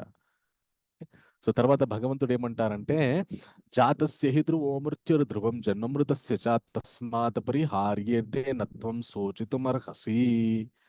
సో ఇది ఎవరు చదువుతారంటే రాజలక్ష్మి మాతాజీ. హరే కృష్ణ ప్రభు. హరే నిన్న కృష్ణ. లేదు, అందుకే మీరు అడిగిన వెంటనే చదవలేకపోయాను ప్రభు. పర్వాలేదు మాతాజీ, పర్వాలేదు, చదవండి ఈరోజు. తప్పక మరణం కలుగుతుంది. మరణం తర్వాత జీవుడు తిరిగి తప్పక జన్మిస్తాడు. కనుక అనివార్యమైన నీ విధి నిర్వహణలో నీవు దుఃఖించకూడదు. హరే కృష్ణ ప్రభు. హరే కృష్ణ మాతాజీ. సో మనం ఇది చాలా ఫేమస్ లో అందరికీ తెలుసు, పుట్టినవాడు గిట్టక మానడు, గిట్టినవాడు పుట్టక మానడు. సో అనివార్యమైన విధి నిర్వహణ గురించి దుఃఖించకూడదు. అంటే ఇంకా చనిపోయిన తర్వాత ఖచ్చితంగా మళ్ళీ పుడతామా? మళ్ళీ పుట్టకుండా ఉండాల్సినటువంటి స్థితికి వెళ్ళడానికి మనం ప్రయత్నించాలి. ఎందుకంటే మళ్ళీ పుడితే మళ్ళీ తల్లి గర్భంలోకి వెళ్ళాలి. మళ్ళీ తల్లి గర్భంలో ఎలా ఉంటుందంట అంటే, ఒక మానవ గర్భంలో ఇరుకైన ప్రదేశంలో ఉండి ఆ గర్భంలో ఉన్నటువంటి క్రిమి కీటకాల వల్ల మనము బాధింపబడుతూ ఏడుస్తూ భగవంతుని ప్రార్థిస్తామంట. మనకి ఆచార్యులు ఏం చెప్తారంటే, పునరపి జననం పునరపి మరణం పునరపి జనని జఠరేశేనం ఇహ సంసారే బహుదుస్తారే కృపయాపారే పాహిమరారే అని చెప్తారనమాట శంకరాచార్యుల వారు. మళ్ళీ పుట్టడం, మళ్ళీ తల్లి గర్భంలోకి వెళ్ళడం, ఇదంతా ఒక చాలా గొప్ప ప్రయాసతో కూడుకున్నటువంటి స్థితి. దీని నుండి తప్పించుకోవడానికి ఆ మురారిని ప్రార్థించండి అని చెప్తారనమాట. చెప్పి దీని తర్వాత భగవంతుడు ఏమంటాడంటే, మనమంతా ఏమైపోతాం, ఎక్కడి నుండి వచ్చాం, ఏమైపోతాం అనే విషయాన్ని చెప్తారనమాట. అయితే ఏమంటారంటే, అవ్యక్తాదిని భూతాని వ్యక్త మధ్యాని భారత అవ్యక్తందనే ఏవా తత్రకా పరిధేవన అంటారనమాట. సో దాని యొక్క అర్థాన్ని ఒక్క నిమిషం ఎవరు చదువుతారు? నేను వరలక్ష్మి మాతాజీ మీరు చదవాలి.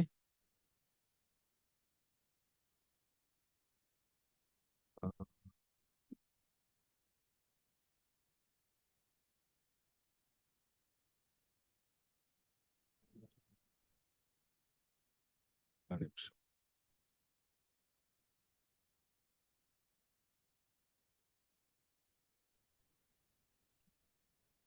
ఓకే. సో ఈ అర్థాన్ని అనువాదాన్ని చదవండి మాతాజీ, వరలక్ష్మి మాతాజీ.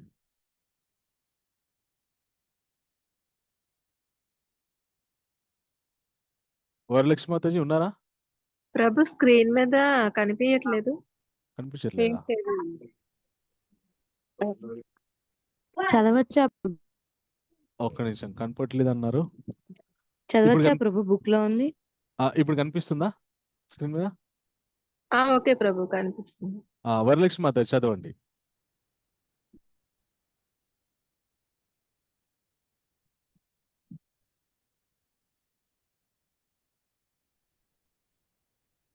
హరే కృష్ణ. వరలక్ష్మి మాతాజీ. హరే కృష్ణ ప్రభుజీ, నేను విజయలక్ష్మి మాతాజీని. ఒక్క నిమిషం మాతాజీ, వరలక్ష్మి మాతాజీ చదవమని చెప్పాను. మాతాజీ ఉన్నారా? హరే కృష్ణ ప్రభుజీ, మాతాజీ అన్మ్యూట్ చేసుకోలేకపోతున్నదేమో, బిజీ అనుకుంటా. ఓకే, శ్రావణి మాతాజీ మీరు చదవండి. దాని మీద స్క్రోల్ వచ్చింది గురువు గారు. హరే కృష్ణ.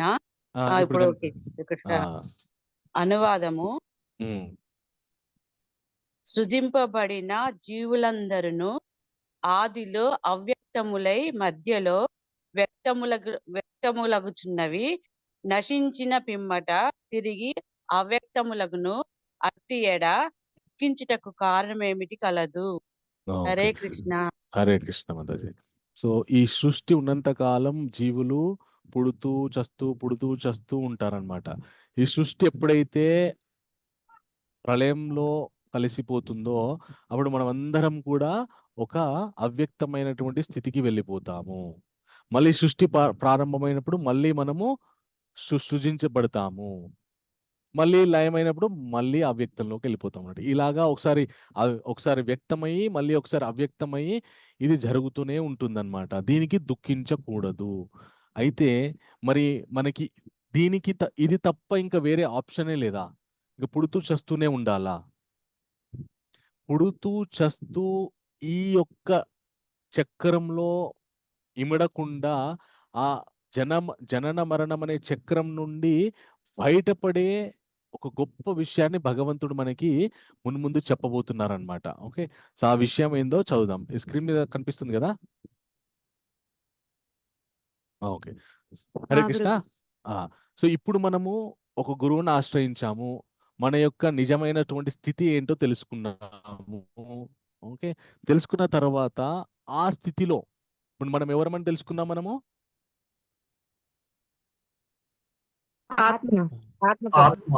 ఓకే, మనము ఒక జీవాత్మ అని తెలుసుకున్నాము. అయితే నేను ఇందాక చెప్పాను కదా, ఆత్మ అనేటువంటి విషయం కొద్దిగా గంభీరమైన కఠినమైనటువంటి విషయం. ఎందుకంటే అంత తొందరగా మనము యాక్సెప్ట్ చేయలేము.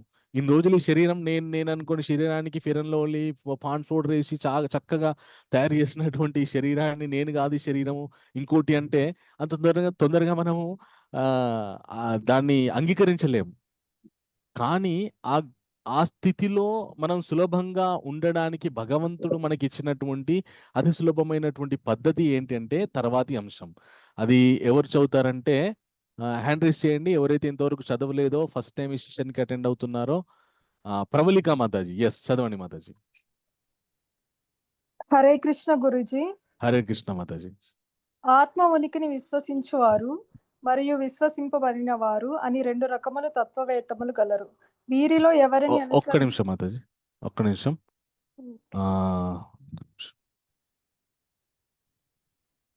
ఇది చదవండి.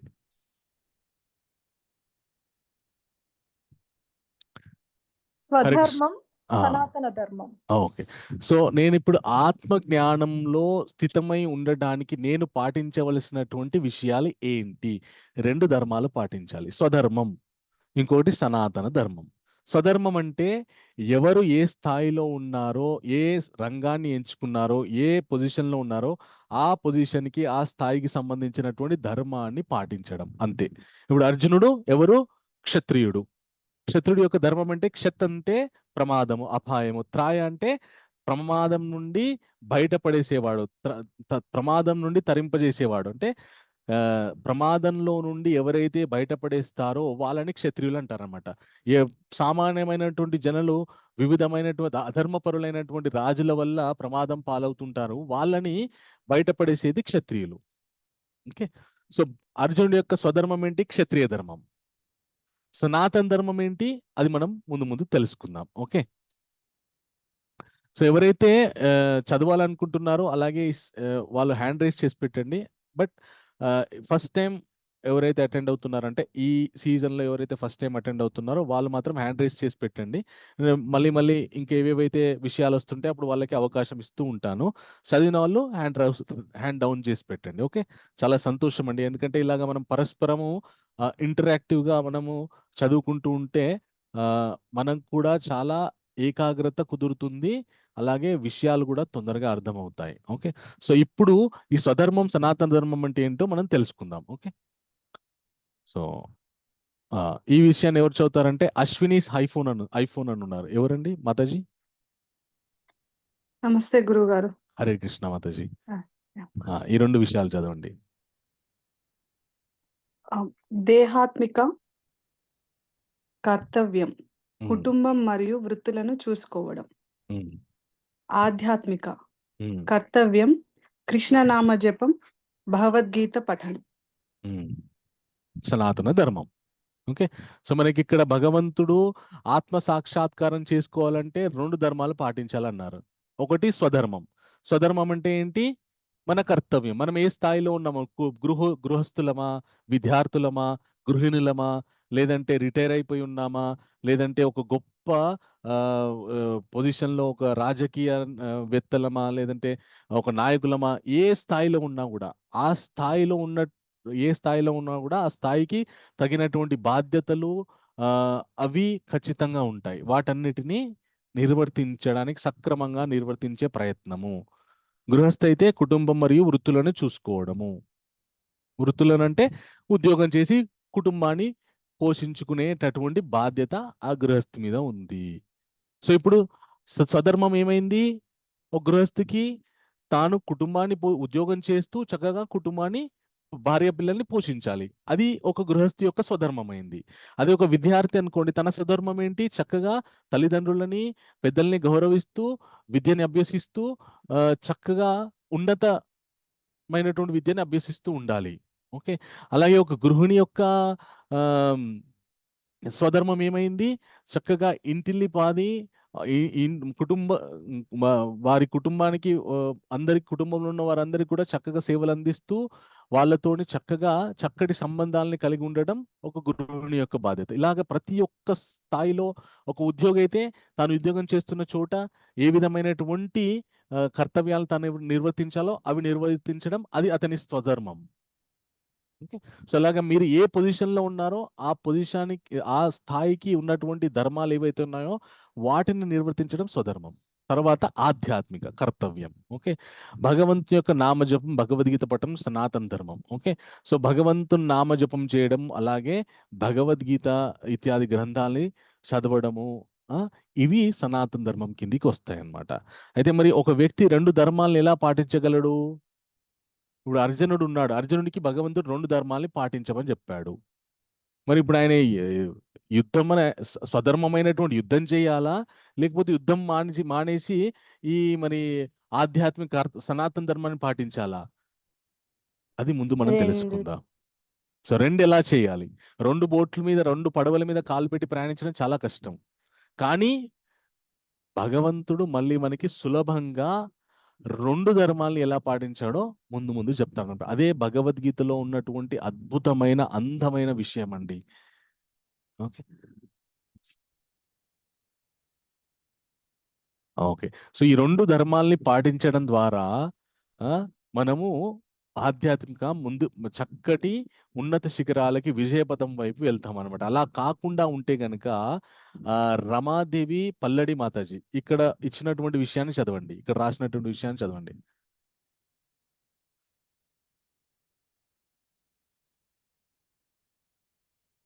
హరే కృష్ణ. రమాదేవి మాతాజీ ఉన్నారా? మహోదయ, హరే కృష్ణ మహోదయ. హరే కృష్ణ మాతాజీ. పంజరాన్ని అంటే దేహాన్ని జాగ్రత్తగా చూసుకొని పక్షిని అశ్రద్ధ చేయడం అంటే ఆత్మను అశ్రద్ధ చేయడం. ఓకే. సో ఇప్పుడు కేవలం స్వధర్మం మాత్రమే పాటిస్తున్నాము, సనాతన ధర్మాన్ని పాటించలేము. అప్పుడు ఏమవుతుంది? కేవలం ఈ దేహాన్ని మాత్రమే చక్కగా చూసుకుంటాం, కానీ ఈ దేహదారి అయినటువంటి ఆత్మని విస్మరిస్తున్నాము. అలా చేయకుండా ఉండాలి.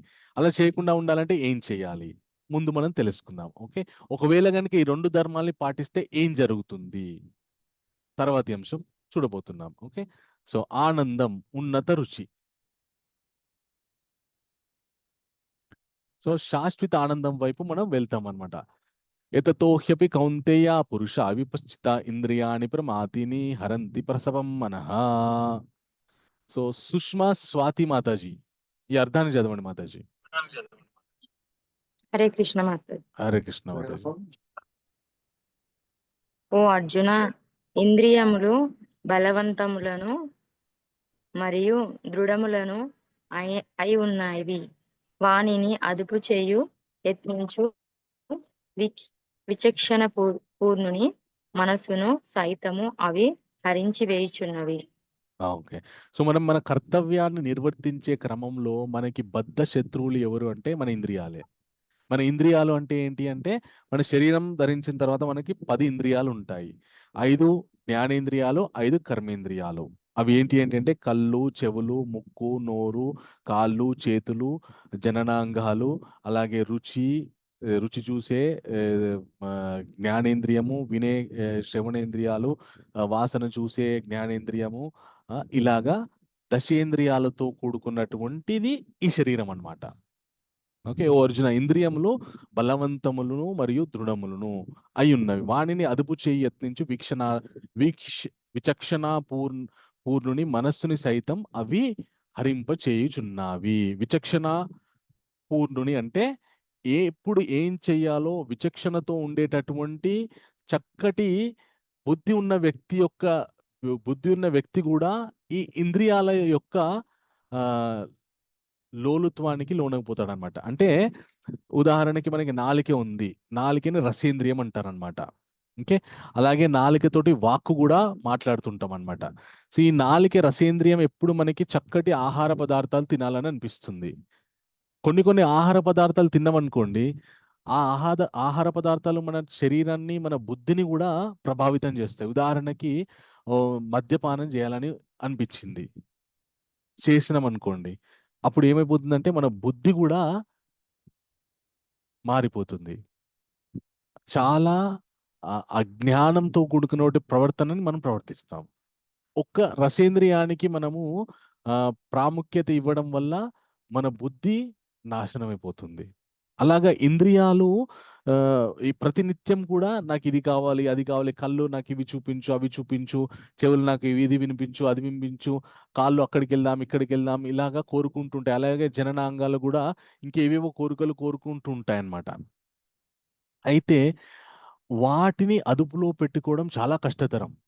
ఎంతో బుద్ధిశీలత ఉన్న వ్యక్తి కూడా కష్టతరం. కానీ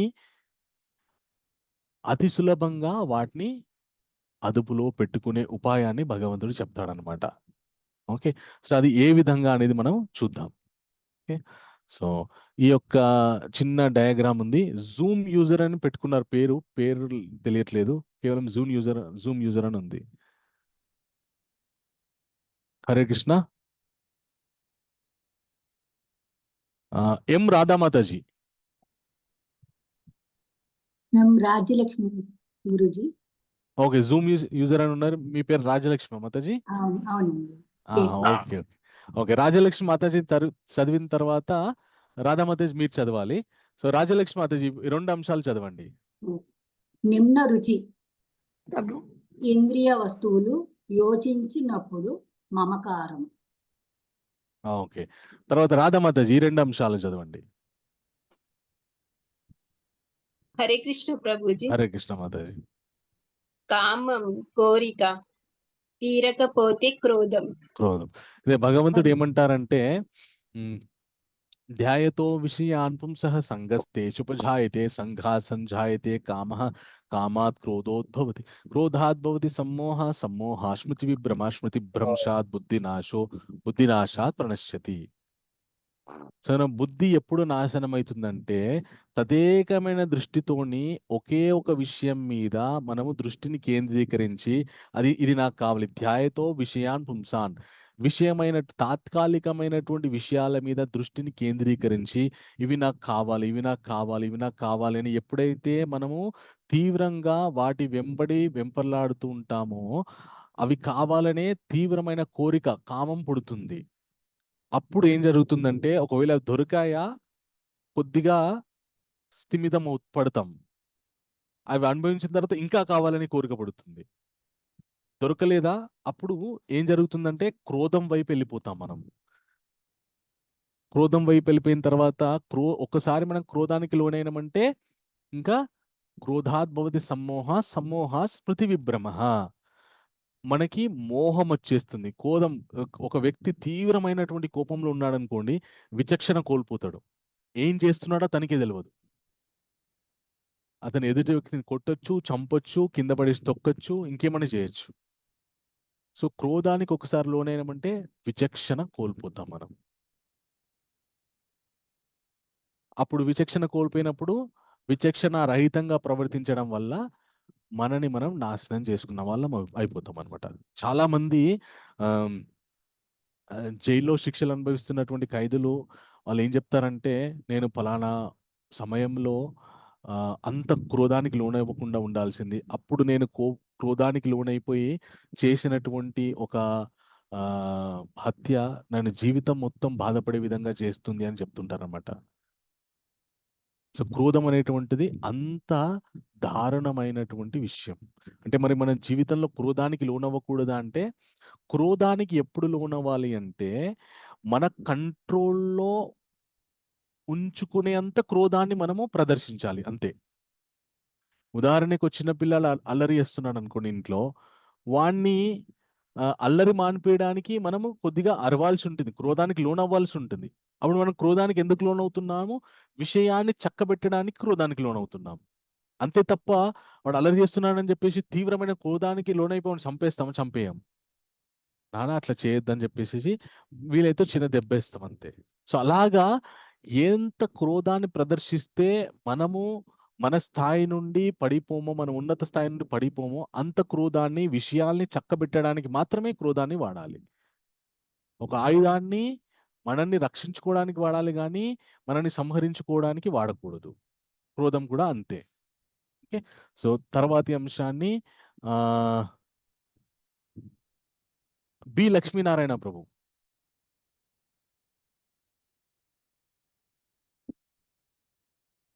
లక్ష్మీనారాయణ ప్రభు ఉన్నారా? హరే కృష్ణ ప్రభు. హరే కృష్ణ ప్రభు. హరే కృష్ణ ప్రభు. ఈ అంశాలు చదవండి. సామాజిక నేరాలు, ఇవి ఆత్మహత్యలు, పైనవి. నిన్ను రుచి, క్రోధం, దిగ్భ్రమము. దిగ్భ్రమము. క్రోధం నుండి దిగ్భ్రమము. తర్వాత అంశం కూడా సార్. తర్వాత బుద్ధి నాశనం. చాలు ప్రభు, థ్యాంక్ యూ వెరీ మచ్. బుద్ధి నాశనం. ఒక్క నిమిషం. తర్వాత చైతన్య A12 అని ఉన్నారు, ఎవరండి? హరే కృష్ణ. చైతన్య ప్రభు. హరే కృష్ణ. హరే కృష్ణ ప్రభు. ఇది చదవండి, ఈ అంశాలు చదవండి. ఇది థర్డ్ వన్ నాకు ప్రభుజీ. ఫోర్త్ వన్ ఇది నేను హైలైట్ చేశాను కదా. ఏది చేయడానికైనా వెనుకాడడం, సామాజిక నేరాలు, ఆత్మహత్య, మానవంగాలు. సో క్రోధం ఏ స్థాయికి, ఎక్కడికి మనని దిగజారుస్తుంది? ఇంకా ఏం విచక్షణ లేనటువంటి స్థితికి, ఆ విచక్షణ లేనటువంటి స్థితి నుండి బుద్ధి నాశనమయ్యి ఏం చేస్తామో తెలియదు, ఏమైనా చేయొచ్చు. ప్రమాదం, మన జీవితం మొత్తం అంధకారంలో పడిపోయే విధమైనటువంటి ప్రమాదాలు కూడా మనము చేసే స్థాయికి వెళ్ళిపోతాం అన్నమాట. ఓకే, సో తర్వాత ఎలా మరి క్రమక్రమంగా క్రోధాన్ని ఎలా మనము ఈ యొక్క మన కామక్రోధాలని ఎలాగ మనము వాటిని రెగ్యులేట్ చేసుకోవాలి? ఎలాగంటే ఇప్పుడు క్రోధము, నేను ఇందాక చెప్పాను కదా, ఒక విషయాన్ని చక్కబెట్టడానికి వాడుకోవాలి. అలాగే కోరికలు ఏవైతే ఉన్నాయో మనకి అవసరమైనటువంటి కోరికలు ఖచ్చితంగా మనము తీర్చుకోవచ్చు. దానికి అవసరం లేని విపరీతమైన కోరికల వెంపర్లాడకుండా మనకి ఏది అవసరమో దాన్ని మనము ఖచ్చితంగా మనము తీర్చుకోవచ్చు. అయితే దాన్ని ఎలాగ మనం ఆ కంట్రోల్, ఆ యొక్క వాటి మీద పట్టు ఎలా, మన కామక్రోధాల మీద మనకి పట్టు ఎలా వస్తుంది, మనకి మన ఇంద్రియాల మీద, ఇంద్రియ నిగ్రహం మీద మనకి ఎలా పట్టు వస్తుంది, ఆ విషయాన్ని ఇక్కడ భగవంతుడు చెప్పబోతున్నాడు అనమాట. విషయ అవినివర్తంతే నిరాహారస్య దేహినా రసవర్జం రసోప్యస్య పరం దృష్ట్వా నివర్తతే. సో ఎవరు చదువుతారు? రాధామాతాజీ.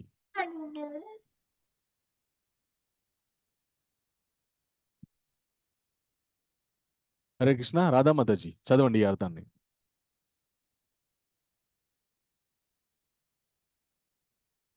హరే కృష్ణ ప్రభుజీ. హరే కృష్ణ మాతాజీ.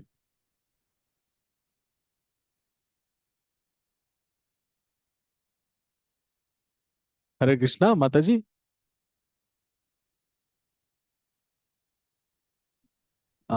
తర్వాత శ్రావణి మాతాజీ, మీరు చదవండి మాతాజీ.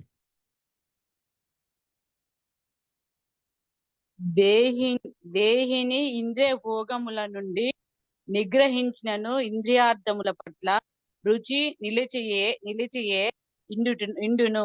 కాని అత్యున్నత రసాస్వాదన ద్వారా అట్టి కర్మలను అంతరింపజేసి అతడు చైతన్యమునందు స్థిరుడు కాగలడు. హరే కృష్ణ. హరే కృష్ణ. సో మనకి శరీరంలో ఉన్నటువంటి ఇంద్రియాలు, మన కళ్ళని, మన నాలుకని, శరీరంలో ఎన్ని ఇంద్రియాలు ఉంటాయని చెప్పాను నేను? ఎవరైనా చెప్పండి. 10 ఇంద్రియాలు. 10.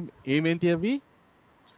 కళ్ళు 5 కర్మేంద్రియాలు, జ్ఞానేంద్రియాలు ఇవి 5 కర్మేంద్రియాలు, 5 జ్ఞానేంద్రియాలు. 5 సో 5 కర్మేంద్రియాలు అంటే ఏంటి అంటే ఇవి కాళ్ళు, చేతులు, చేతులు, ఆ, కళ్ళు చెవులు కర్మేంద్రియాలు, కళ్ళు, చెవులు, ముక్కులు. ఓకే.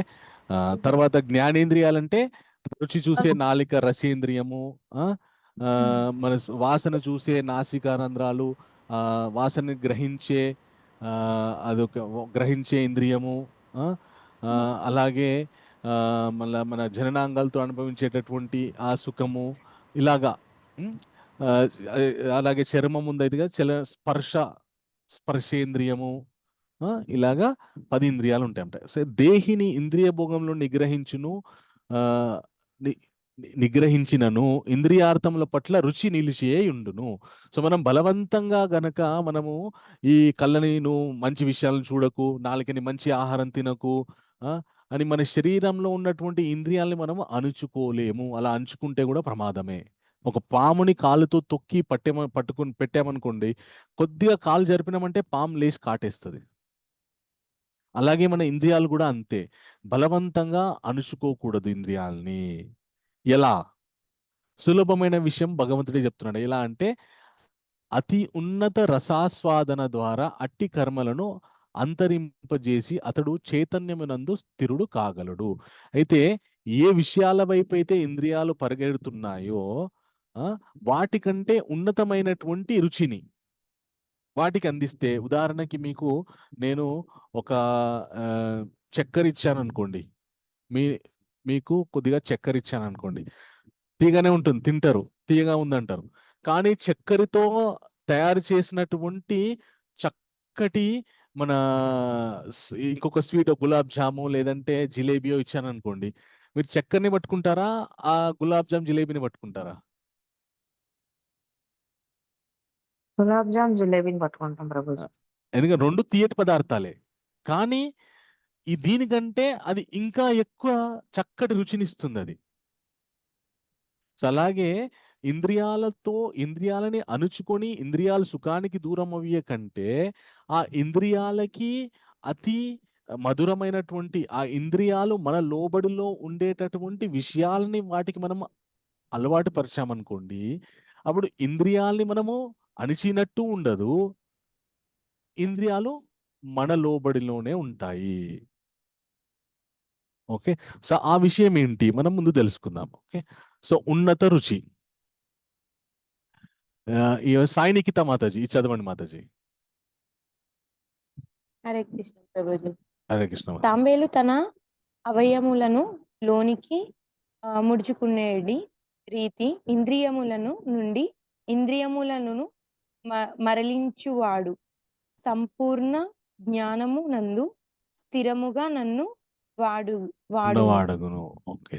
సో ఎలాగైతే తాబేలు ఏదైనా ప్రమాదం వస్తుంది అనుకోండి, తన యొక్క వీపు శరీరం చాలా గట్టిది తాబేలుది, తన తల, చేతులు, కాళ్ళు అన్నిటిని లోపలికి లాగేసుకుంటుంది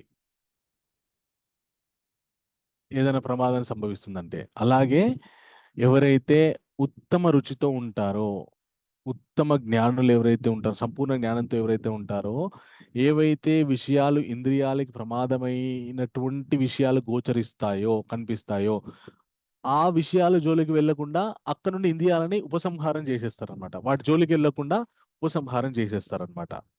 ఓకే. సో తర్వాత విషయము గొల్ల గోపాలకృష్ణ ప్రభు, ఇది చదవండి ప్రభు.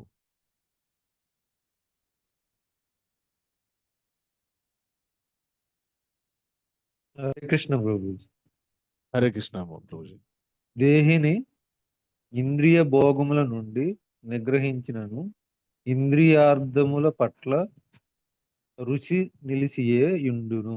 కానీ అత్యున్నత రసస్వాదన ద్వారా అట్టి కర్మలను అంతరింపజేసి అతడు చైతన్యమునందు స్థిరుడు కాగలడు. ఇందాక చర్చించుకున్నటువంటి విషయం అన్నమాట. ఓకే. సో ఇప్పుడు మనము ఎక్కడి వరకు వచ్చాము? ఫస్ట్ మనము శోకంలో ఉన్నప్పుడు ఆ శోకం నుండి బయటపడడానికి శోకములో లేనటువంటి ఉత్తమ జ్ఞానమున్న ఒక గురువును ఆశ్రయించాలి. ఆశ్రయించి మనకి మార్గనిర్దేశకం చేయమని అడగాలి, వాళ్ళని శరణాగతి చెందాలి. అప్పుడు ఆ గురువు మనకి మార్గనిర్దేశకంని చూపిస్తూ మన యొక్క నిజ అస్తిత్వమైనటువంటి మనం ఎవరో మనకి చెప్తారు. చెప్పిన తర్వాత మన అస్తిత్వాన్ని కాపాడుకోవడానికి మనకి నిర్దేశించినటువంటి ధర్మాలని పాటించమని ఆయన హితబోధ చేస్తారు. మన ధర్మాల్ని పాటిస్తున్నప్పుడు మన ధర్మాన్ని పాటిస్తున్నప్పుడు మనకి శత్రువులు ఎవరంటే మన ఇంద్రియాలే. సో ఆ ఇంద్రియాలని మనము మన వశంలో ఉంచుకోవాలంటే ఏం చెయ్యాలి? చేస్తే మనము శాశ్వత ఆనందం వైపుకి వెళ్తాము అని భగవంతుడు చెప్తున్నాడు. సో ఇక్కడ ఇంద్రియాల్ని మన వశంలో ఉంచుకోవాలి అంటే తాబేలు ఎలాగైతే అతి ప్రమాదకరమైనటువంటి విషయాలు ఎప్పుడైతే సంభవిస్తాయో అప్పుడు తన కాళ్ళు చేతులు తలని తన శరీరంలోకి లాగేస్తుందో, అలాగా మనకు సంపూర్ణమైనటువంటి జ్ఞానంతో ఉన్న వ్యక్తి కూడా ఇంద్రియాలకు ప్రమాదమైనటువంటి విషయాలు జోలికి వచ్చినప్పుడు తన ఇంద్రియాలని ఉపసంహరించుకుంటాడు. కానీ ఇంద్రియాల్ని మాత్రం బుద్ధితో జ్ఞానంతో మాత్రమే వశంలో పెట్టుకోవాలి. చాలా కఠిన నియమ నిబంధనలతో మనం వాటిని అణుచుకోలేము, వశపరుచుకోలేము. అయితే సంపూర్ణమైనటువంటి జ్ఞానం ఏంటి, అలాగే ఉన్నతమైన ఇంద్రియాలకి మనం ఇచ్చే ఉన్నతమైనటువంటి రుచి ఏంటి, ఏ ఉన్నతమైన రుచి ద్వారా ఇంద్రియాలు మన వశంలో ఉంటాయి. ఇంద్రియాలు మన వశంలో ఉంటే గనక మనం ఆధ్యాత్మిక విషయంలో ముందుకెళ్తాము, భౌతిక విషయంలో కూడా ముందుకెళ్తామండి. ఎలాగంటే ఉదాహరణకి చాలా మంది జీవితంలో ఎంతో సక్సెస్ఫుల్ అవుతారు. అయిపోయిన తర్వాత ఏమైపోతుందంటే లేనిపోని దరిద్ర బంధువులందరూ చుట్టూ చేరి, అబ్బా నువ్వు ఇంత సక్సెస్ అయినావు, మాకు పార్టీ ఇవ్వవా, ఇంతగానో డబ్బు వచ్చింది నీకు, ఎందుకు అనుభవించకపోతే, చక్కగా అనుభవించాలి, తినాలి, తాగాలి, ఎంజాయ్ చేయాలి, ఉన్నది ఒకటే జీవితం అని మనకి లేనిపోని దరిద్రమైన విషయాలు చెప్పి మన మనస్సుని మార్చి మనకి లేనిపోని అలవాట్ల వైపు మనల్ని తీసుకెళ్ళి మళ్ళీ మనము అతపాతాళానికి వెళ్ళేటట్టు చేస్తారనమాట. ఒకవేళ గనక మనకి ఇంద్రియాలు మన వశంలో ఉన్నాయనుకోండి, ఇతరులు చెప్పే ఆ దుర్మార్గమైనటువంటి విషయాలు మనకి పట్టవు. లేదు అవి నేను వాటికి దూరం అని చెప్పేసి మనము దూరం ఉండదు. అలా ఉండడం వల్ల ఏమవుతుందంటే ఇంకా ఇంకా ఇంకా ఇంకా విజయ పదాలకి వెళ్తాం అనమాట జీవితంలో. ఓకే, సో ఆ గొప్ప విషయం ఏంటో మనకి ఇక్కడ భగవంతుడు చెప్తున్నాడు అనమాట. సో ఇది ఎవరు చదువుతారు? ఉన్నత రుచి. ఎవరు చదువుతారు? హ్యాండ్ రైజ్ చేసి పెట్టండి. ఇంతవరకు ఎవరు చదవలేదో వాళ్ళు హ్యాండ్ రైజ్ చేసి పెట్టండి. అంటే ఫస్ట్ టైం సెషన్కి అటెండ్ అవుతున్న వారు, ఎవరైతే చదవలేదో వాళ్ళు.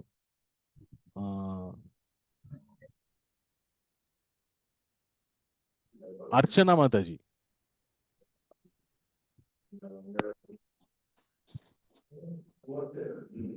సదా పూజింపబడుచున్నను నిశ్చలముగా నుండు సముద్రమునందు నదులు ప్రవేశించు రీతి తన యందు కోరికలు నిరంతరము ప్రవేశించుచున్నను ఆ ప్రవాహముచే కలతనందని వాడే శాంతిని పొందగలడు. కోరికలను తీర్చుకొన యత్నించువాడు అట్టి శాంతిని పొందజాలడు. సముద్రంలో సమస్త నదులన్నీ కూడా సముద్రంలో కలుస్తాయి. నదుల యొక్క నీళ్లు సముద్రంలో కలుస్తున్నప్పుడు ఒక ఓవర్ హెడ్ ట్యాంక్ ఉందనుకోండి, ఆ ట్యాంక్ లో మీరు మోటార్ వేసి వాటర్ పడుతున్నారు అనుకోండి, ట్యాంక్ నిండిపోయిందంటే నీరు ట్యాంక్ నుండి కారి బయటపడిపోతాయి. అదే సముద్రంలో సమస్త భూమండలంలో ఉన్నటువంటి నదులన్నీ కలుస్తున్నా కూడా సముద్రం మొత్తం భూమి మీద ఎందుకు పడట్లేదంటే సముద్రానికి ఒక రూల్, నియమం ఉందన్నమాట. భగవంతుడు ఇచ్చినటువంటి నియమం ఉంది. సో అది కొంత స్థాయి వరకే వెళ్ళి మళ్ళీ వెనక్కి వచ్చేస్తుంది. ఎప్పుడైనా ప్రళయం సృష్టించేటట్టు ప్రళయం భూకంపాలు వస్తే అప్పుడు ఊర్ల మీద పడుతుంది తప్ప మానవులు ఏదైనా ఘోరమైనటువంటి పాపాలు ఇంకా పాపభూయిష్టమైనటువంటి జీవితాన్ని మానవులు గడిపితే అప్పుడు సముద్రంలో భూకంపం వచ్చి సముద్రం ఊర్ల మీద పడుతుంది తప్ప అంతవరకు సముద్రము తన స్థాయిలోనే ఉంటుంది. తనలో ఎన్ని వర్షాలు తుఫాన్లు పడ్డా సరే ఇతర గ్రామాలను నశింపజేయదన్నమాట. అలాగే ఒక జ్ఞాని అయినటువంటి వ్యక్తి తన మనస్సులో ఎన్ని దుర్మార్గమైనటువంటి కోరికలు వస్తున్నా కూడా వాటి యందు విచక్షణ ఉండి ఏది అవసరమో అది మాత్రమే తీర్చుకుంటూ మిగతా వాటిని విస్మయిస్తూ ఉంటాడు. అప్పుడు అతడు ఉత్తమమైనటువంటి శాంతిని, ఆనందాన్ని పొందుతాడనమాట. అయితే దీనికి కొంత సాధన అవసరం. ఏ సాధన అంటే మనకి భగవద్గీతలో భగవంతుడు ఒక అద్భుతమైనటువంటి విషయాన్ని చెప్పారనమాట. మనకి అంబరీష మహారాజు ఎంతమందికి తెలుసు? సీతారామచంద్రుడు వారి వంశంలో పూర్వజుడు ఆయన.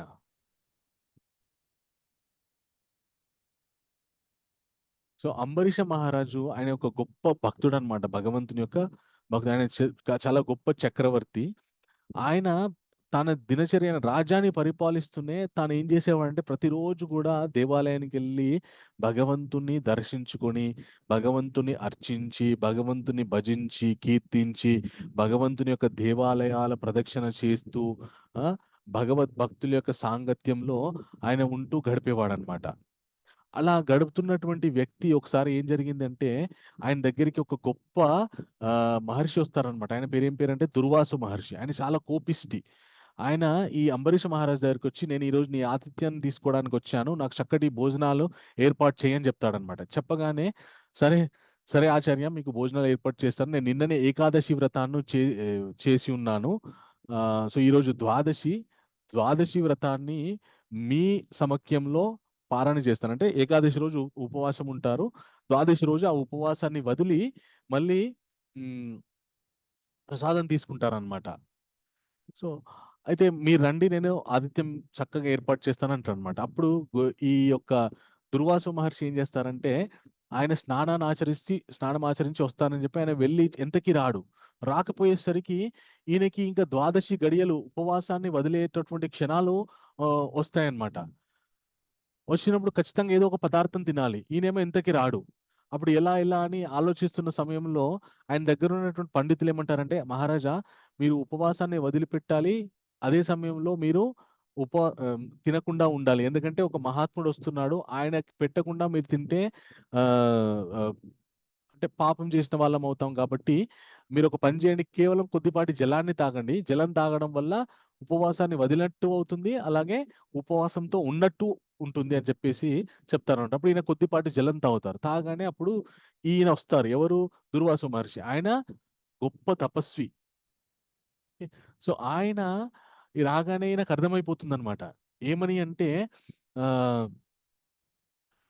నేను నాకు ఆతిథ్యం ఇస్తా అని చెప్పేసి నువ్వే ఆహారాన్ని స్వీకరిస్తావా అంటే నేను అంత చులకన వాడిని అయిపోయానా అని చెప్పేసి ఆయన కోపగిస్తారనమాట.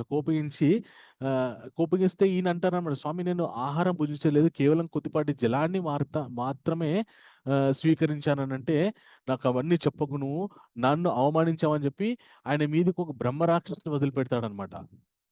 నేనేంటో, నా శక్తి ఏంటో నీకు చూపిస్తా అని చెప్పేసి. ఆ బ్రహ్మరాక్షసి ఈ అంబరీష మహారాజు మీదికి ఈయనను తినేయడానికి వస్తుంది. కానీ ఈయన భగవంతుని యొక్క గొప్ప భక్తుడు కాబట్టి ఈయనని అనునిత్యం కూడా సుదర్శనుడు రక్షిస్తూ ఉంటాడనమాట. భగవంతుని యొక్క సుదర్శన చక్రం ఈయనని రక్షిస్తూ ఉంటుంది అనమాట. ఆ సుదర్శన చక్రము సృష్టిలో అత్యంత శక్తివంతమైనటువంటిది. ఏ శక్తి కూడా సుదర్శన చక్రం ముందు నిలువలేదనమాట.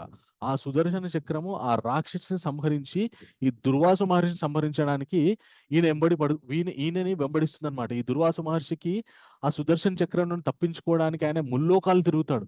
చివరికి వైకుంఠానికి వెళ్ళి శ్రీ మహావిష్ణు దగ్గరికి వెళ్ళి, స్వామి నన్ను క్షమించండి, మీ భక్తుని పట్ల అపరాధం చేశాను, నన్ను మీ సుదర్శన చక్రము వెంబడిస్తుంది, చంపేయడానికి ప్రయత్నిస్తుంది అంటే అప్పుడు భగవంతుడు ఏమంటాడంటే, నేను నా భక్తులకి ఆధీనుణ్ణి, నన్నేమన్నా నేను ఊరుకుంటా, కానీ నా భక్తులని ఎవరైనా ఏమన్నా అంటే మాత్రం నేను ఊరుకోను. నేను నా సుదర్శనుకి ఎప్పుడో చెప్పాను, ఏమనంటే నా భక్తుల్ని ఎవరైనా ఇబ్బంది పెడితే నా ప్రమేయం లేకుండా వాళ్ళంతా చూసేయండి అని చెప్పేసి, కాబట్టి నువ్వు నా భక్తుని దగ్గరికే వెళ్ళి వేడుకో అని చెప్పి చెప్తాడనమాట. చెప్పగానే అప్పుడు దుర్వాసు మహర్షి అంత గొప్ప తపస్వి అయినా కూడా ఆయన ఈ మన అంబరీష మహారాజ్ దగ్గరికి వచ్చి ఆయన వేడుకుంటాడనమాట. ఏమని అంటే, అయ్యా నన్ను క్షమించు, అనవసరంగా నువ్వేంటో నీ యొక్క గొప్పతనం ఏంటో తెలియక మీతోని నేను వైరం కుదుర్చుకున్నాను, దయచేసి నన్ను క్షమించండి. అంబరీష్ మహారాజ్ ఏం చేశారంటే, అయ్యా మీరు గొప్ప తపస్వి, మీరు నన్ను క్షమాపణలు అడిగాను ఏంటి, నేను మీ సేవకుణ్ణి, మీరేం చెప్తే అది చేయడానికి నేను రెడీగా ఉన్నాను, మీ సేవకుణ్ణి, దయచేసి అలా అనకండి అని చెప్పేసి అప్పుడు ఆయన సుదర్శనాన్ని వేడుకుంటాడనమాట. దయచేసి ఈయనని వదిలిపెట్టండి, ఈయన నా అతిథి, ఈయన నేను గౌరవించాల్సినటువంటి బాధ్యత నాది, కాబట్టి మీరు నన్ను అతన్ని వదిలిపెట్టండి అని చెప్పి చెప్తాడనమాట. చెప్పగానే అప్పుడు సుదర్శన చక్రము ఉపసంహారం అవుతుంది.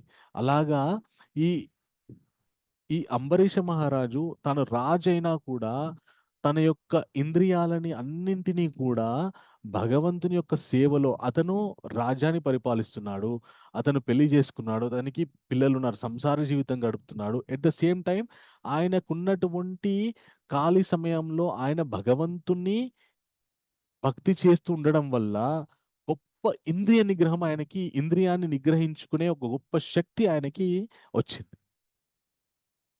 రావడం వల్ల ఎంతో గొప్ప తపస్సు చేసిన తపస్సంపన్నుల కంటే కూడా సామాన్యమైనటువంటి గృహస్థ జీవితం గడుపుతున్నటువంటి ఒక రాజు ఇంద్రియ నిగ్రహుడై గొప్ప శక్తితో విరజిల్లుతున్నాడు అనమాట. ఎలాగా? భగవంతుని యొక్క సేవలో తన యొక్క ఇంద్రియాల్ని, తన స్వధర్మాన్ని పాటిస్తూనే భగవంతుని యొక్క నామస్మరణ, భగవంతుని యొక్క సేవ ద్వారా తన ఇంద్రియాలని తన వశంలో పెట్టుకున్నాడు. సో అది మన ఇంద్రియాలు మన వశంలో ఉండాలి అంటే వాటిని గట్టిగా అణుచుకోవడం కాదు, వాటికి అద్భుతమైనటువంటి భౌతిక విషయాల కంటే ఉన్నతమైన విషయాల యొక్క రుచి చూపిస్తే అప్పుడు అవి మన వశంలో ఉంటాయి. నాలికకి తినాలని ఎప్పుడు కోరిక పడుతుంది. చక్కటి పదార్థాన్ని భగవంతునికి నివేదించి తిన్నామనుకోండి, మనకిష్టమైన పదార్థం, మనకిష్టమైన స్వీటే భగవంతునికి నివేదించి మనం తిన్నామనుకోండి, తినాలన్న కోరిక తీరుతుంది, అలాగే భగవంతుని ప్రసాదం తిన్నామన్నా ఒక పుణ్యం మనకి దక్కుతుంది. అలాగా రసేంద్రియాన్ని అదుపులో పెట్టుకోవాలి. అలాగే కళ్ళని భగవంతుని యొక్క దివ్యమంగళ స్వరూపాన్ని చూసి కళ్ళకి ఆ ఆనందాన్ని, మంచి విషయాలు చూడడం కళ్ళకి చాలా చాలా అద్భుతంగా అనిపిస్తుంది. ఆ భగవంతుని యొక్క స్వరూపాన్ని చూపిస్తూ కళ్ళని కనుక మనం ఆనందపరిచామనుకోండి, కళ్ళు ఇంకా భగవంతుని కంటే వేరే స్వరూపాన్ని చూడడానికి ఇష్టపడవు. అలాగే ప్రతి ఇంద్రియానికి సంబంధించినటువంటి విషయం ఏదైతే ఉందో దాన్ని భగవంత్ విషయాలతో ముడిపెట్టామనుకోండి, కొద్ది కొద్దిగా మెల్లమెల్లగా, అప్పుడు అవి మన వశంలో ఉంటాయి. ఎందుకంటే భగవంతుడు ఋషికేశుడు, మన ఇంద్రియాలన్నిటికీ అందరికీ కూడా స్వామి ఆయన ఋషికేశుడు. సో ఆయనని మనము ఆయనతో సంబంధాన్ని ఏర్పరచడానికి ప్రయత్నిస్తే ఖచ్చితంగా ఇంద్రియాలన్నీ వశంలో ఉంటాయన్నమాట. ఓకే, సో అలాగే మనము ఇంద్రియాలని వశంలో పెట్టుకోవచ్చు. ఒకవేళ గనక అలాగే ఎవరైనా ఇంద్రియాన్ని వశంలో పెట్టుకోవాలనే జ్ఞానంతో ఉంటే అప్పుడు ఏం జరుగుతుందంటే భగవంతుడు చెప్తాడనమాట. ఏమని చెప్తారంటే, ప్రసాదే సర్వ దుఃఖానాం హానిర్ అస్యుపజాయతే ప్రసన్న చేతసో హ్యసు బుద్ధి పర్యవతిష్టతే. సో ఈ అర్థాన్ని ఎవరు చదువుతారు? అరుంధతి అచన్ మాతాజీ.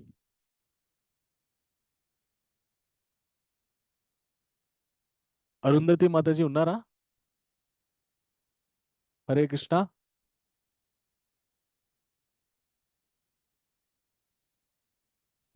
తర్వాత ఎవరు చదువుతారు?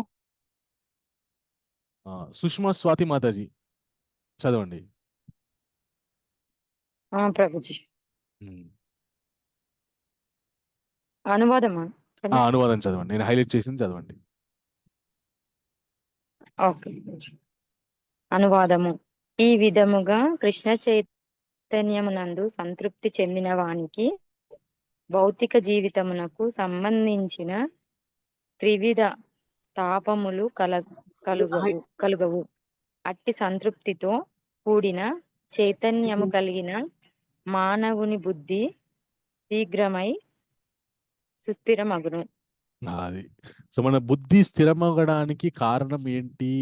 ఎప్పుడు మన బుద్ధి స్థిరంగా ఉంటుంది అంటే, ఎవరైతే భగవంతుని కృష్ణ చైతన్యంతో నిండి ఉంటారో, ఆ భగవంతునితో సంబంధాన్ని ఏర్పరచుకుని భగవద్భక్తిని ఆచరిస్తూ ఉంటారో, వారికి భౌతిక జీవితముకు సంబంధించిన త్రివిధ తాపములు కలగవు. మనం ఈరోజు ఈ అధ్యాయం దుఃఖం నుండి సుఖం వైపు ఎలాగ వెళ్ళాలి అనే విషయం మనము వాట్సాప్లో మనకి మాతాజీ పెట్టారు. అంటే పరమ దుఃఖంలో ఉన్నటువంటి అర్జునుడికి భగవంతుడు తన గురించిన విషయాలు చెప్పి, తన ధర్మాలని చెప్పి, అవి ఎలా పాటించాలి, పాటించేటప్పుడు అవరోధాలు కలిగినప్పుడు ఏ విధమైనటువంటి జ్ఞానంతో ఉండాలి అనే విషయాన్ని చెప్పి, ఆ జ్ఞానం ఏ జ్ఞానం అది? కృష్ణ చైతన్యం అనే జ్ఞానాన్ని గురించి చెప్పి, ఆ జ్ఞానంతో తాను గనుక ఉంటే భౌతిక జీవితంకు సంబంధించినటువంటి త్రివిధ తాపముల గురించి నిన్న చెప్పుకున్నాం. త్రివిధ తాపములు అంటే ఏంటివి? ఎవరైనా చెప్పండి. రాజలక్ష్మి మాతాజీ మీరు చెప్పండి.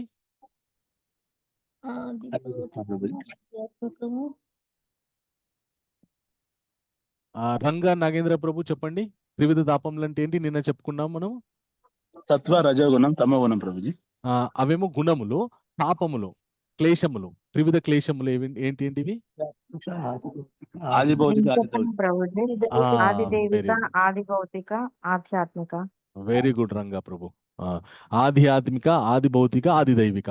ప్రతి మనుష్యుడు కూడా ఈ త్రివిధ తాపముల ద్వారా బాధింపబడుతూనే ఉంటాడు. కానీ ఏ మనుష్యుడైతే కృష్ణ చైతన్యముతో తన జ్ఞానాన్ని నింపుకొని ఉన్నాడో అతడికి మాత్రం త్రివిధ తాపములు కలగవు. ఉదాహరణ అంబరీష మహారాజు. భగవంతుని యొక్క సేవలో ఆయన నిమగ్నం అవ్వడం వల్ల ఏం జరిగింది? ఆది భౌతిక విషయాలు, ఆది భౌతికం ఎవరు? దుర్వాసు మహర్షి నుండి వచ్చినటువంటి ఆది భౌతిక క్లేశం, ఇతర జీవుల నుండి వచ్చినటువంటి క్లేశం ఏదైతే ఉందో అతను ఏం చేయలేకపోయింది. సో అలాగే మనం కూడా ఎప్పుడైతే కృష్ణ చైతన్యం అనే జ్ఞానాన్ని పొంది ఉంటామో మనకు కూడా ఈ త్రివిధ తాపాలు ఏం చేయలేవు అనమాట. చేయలేవు. సో అప్పుడు మనము సంతృప్తితో మనము స్థిరంగా ఉంటాము. ఓకే. సో అది మనకి స్వామి ఈ అధ్యాయంలో చక్కగా చెప్పారు. ఓకే. సో ఒక్క నిమిషం.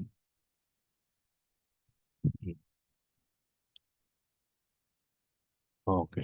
సో అలా గనుక మనం స్థిరమైనటువంటి బుద్ధితో ఉంటే అతి శీఘ్రంగా భగవంతుని యొక్క కృప మనం పొందుతాము. అలాగే ఎప్పుడైతే మనం భగవంతుని కృప పొందుతామో భౌతిక విషయాల్లో కూడా మనము విజయం సాధిస్తాము. ఓకే.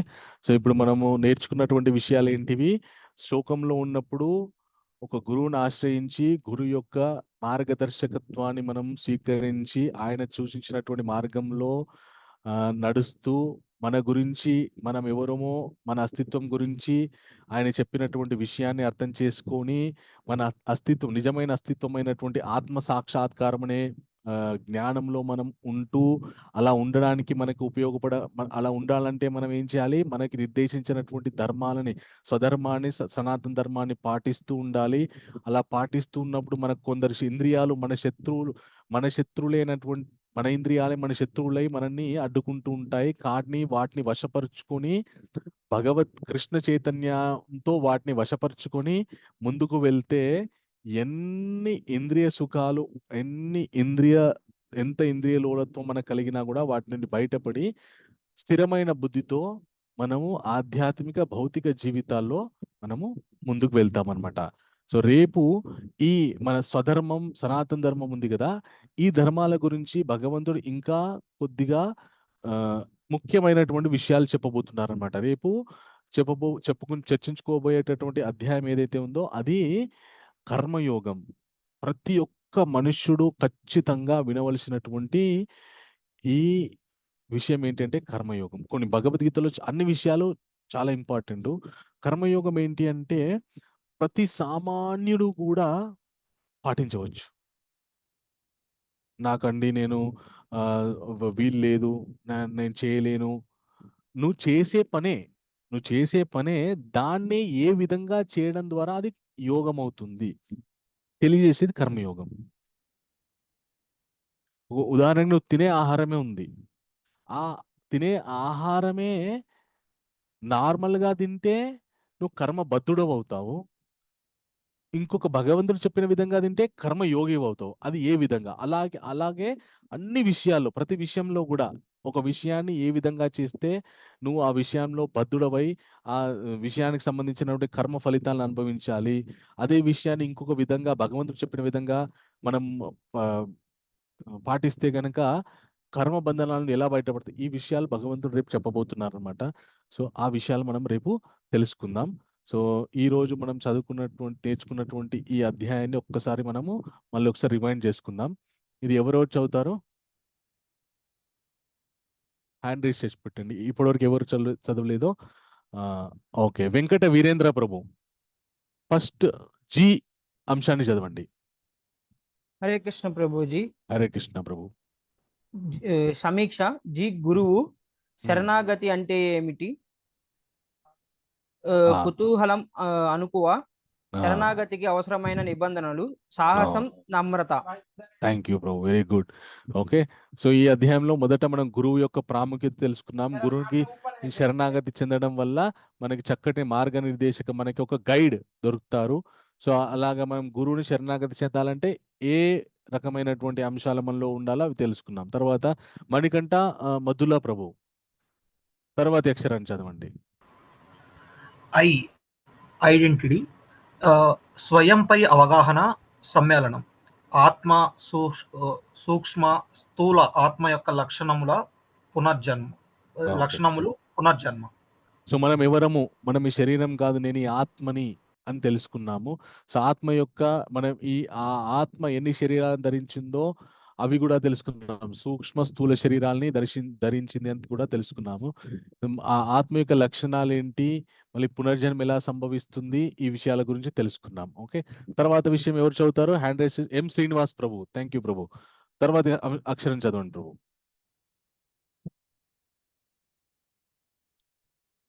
హరే కృష్ణ. శ్రీనివాస్ ప్రభు ఉన్నారా?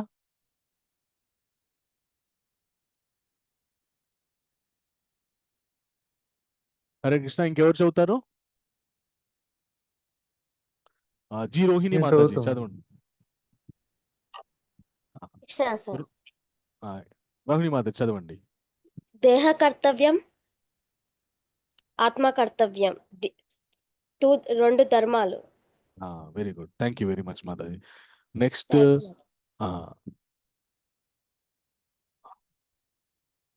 ఓకే, పావనికి మాతాజీ చదవండి మాతాజీ. హరే కృష్ణ ప్రభుజీ. హరే కృష్ణ మాతాజీ. ఆనందం, నిమ్న రుచి, ఉన్నత రుచి. ఓకే, సో ఏది శాశ్వతమైనటువంటి ఆనందం, ఏది తాత్కాలికమైనటువంటి ఆనందం, ఈ విషయాల గురించి కూడా మనం ఈరోజు తెలుసుకున్నాం. ఓకే, సో ఈరోజు మనము ఒక చక్కటి శ్లోకాన్ని నేర్చుకోవడానికి ప్రయత్నం చేద్దాం. ఓకే,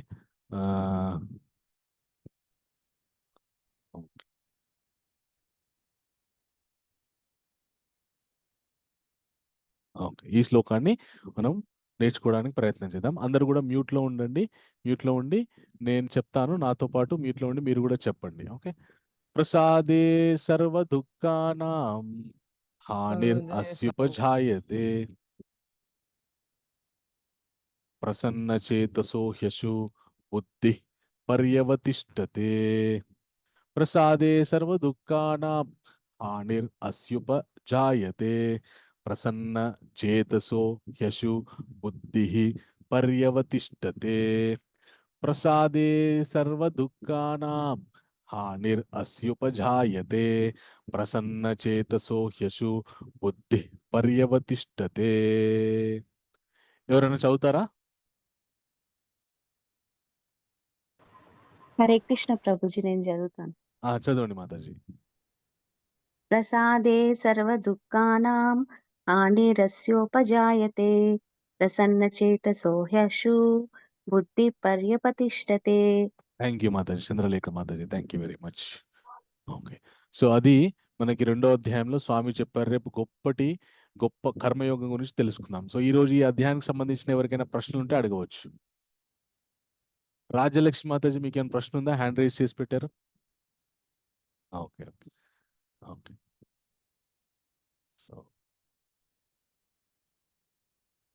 సో ఎవరికైనా ప్రశ్నలు ఉన్నాయా? ఓకే, చాలా సంతోషం. సో అందరికీ అర్థమైందని అనుకుంటున్నాను. ఓకే, సో రేపు మళ్ళీ మనం 8 గంటలకి చక్కటి అధ్యాయంతో మళ్ళీ అందరం కలుసుకుందాము. సో షార్ప్గా 8 గంటలకి అందరూ జూమ్ సమావేశంలో జాయిన్ అవ్వండి. Hare Krishna. Thank you very much. వాంఛాకల్పతరుభ్యశ్చ కృపా సింధుభ్య ఏవ చ పతితానాం పావనేభ్యో వైష్ణవేభ్యో నమో నమః. హరే కృష్ణ మహోదయ, శుభరాత్రి. శుభరాత్రి. హరే కృష్ణ గురూజీ, శుభరాత్రి. గురూజీ హరే కృష్ణ. హరే కృష్ణ గురుజీ హరే శుభరాత్రి. కృష్ణ ప్రభుజీ, దండవత్ హరే ప్రణామ్. Krishna. Thank you so much ప్రభుజీ. వెల్కమ్. హరే కృష్ణ ప్రభుజీ, దండవత్ ప్రణామ్. హరే కృష్ణ ప్రభుజీ, what about post? Will skip today మాతాజీ. ఓకే ప్రభుజీ, I Hare forgot. Krishna. Okay, sorry. Hare Krishna. అన్ని వాంఛలు తీర్చే కల్పవృక్షం వంటి వారు ఖచ్చితంగా ఉద్ధరించేవారు కృపా సాగరణ వైష్ణవులందరికీ నా గౌరవపూర్వక ప్రణామాలు. థ్యాంక్ యూ ప్రభు. మీకు కూడా వాంఛా కల్పతరూపేషు కృపా సింధు పతితానాం పావనేభ్యో వైష్ణవేభ్యో నమః. హరే కృష్ణ. హరే కృష్ణ. హరే కృష్ణ. హరే కృష్ణ ప్రభుజీ.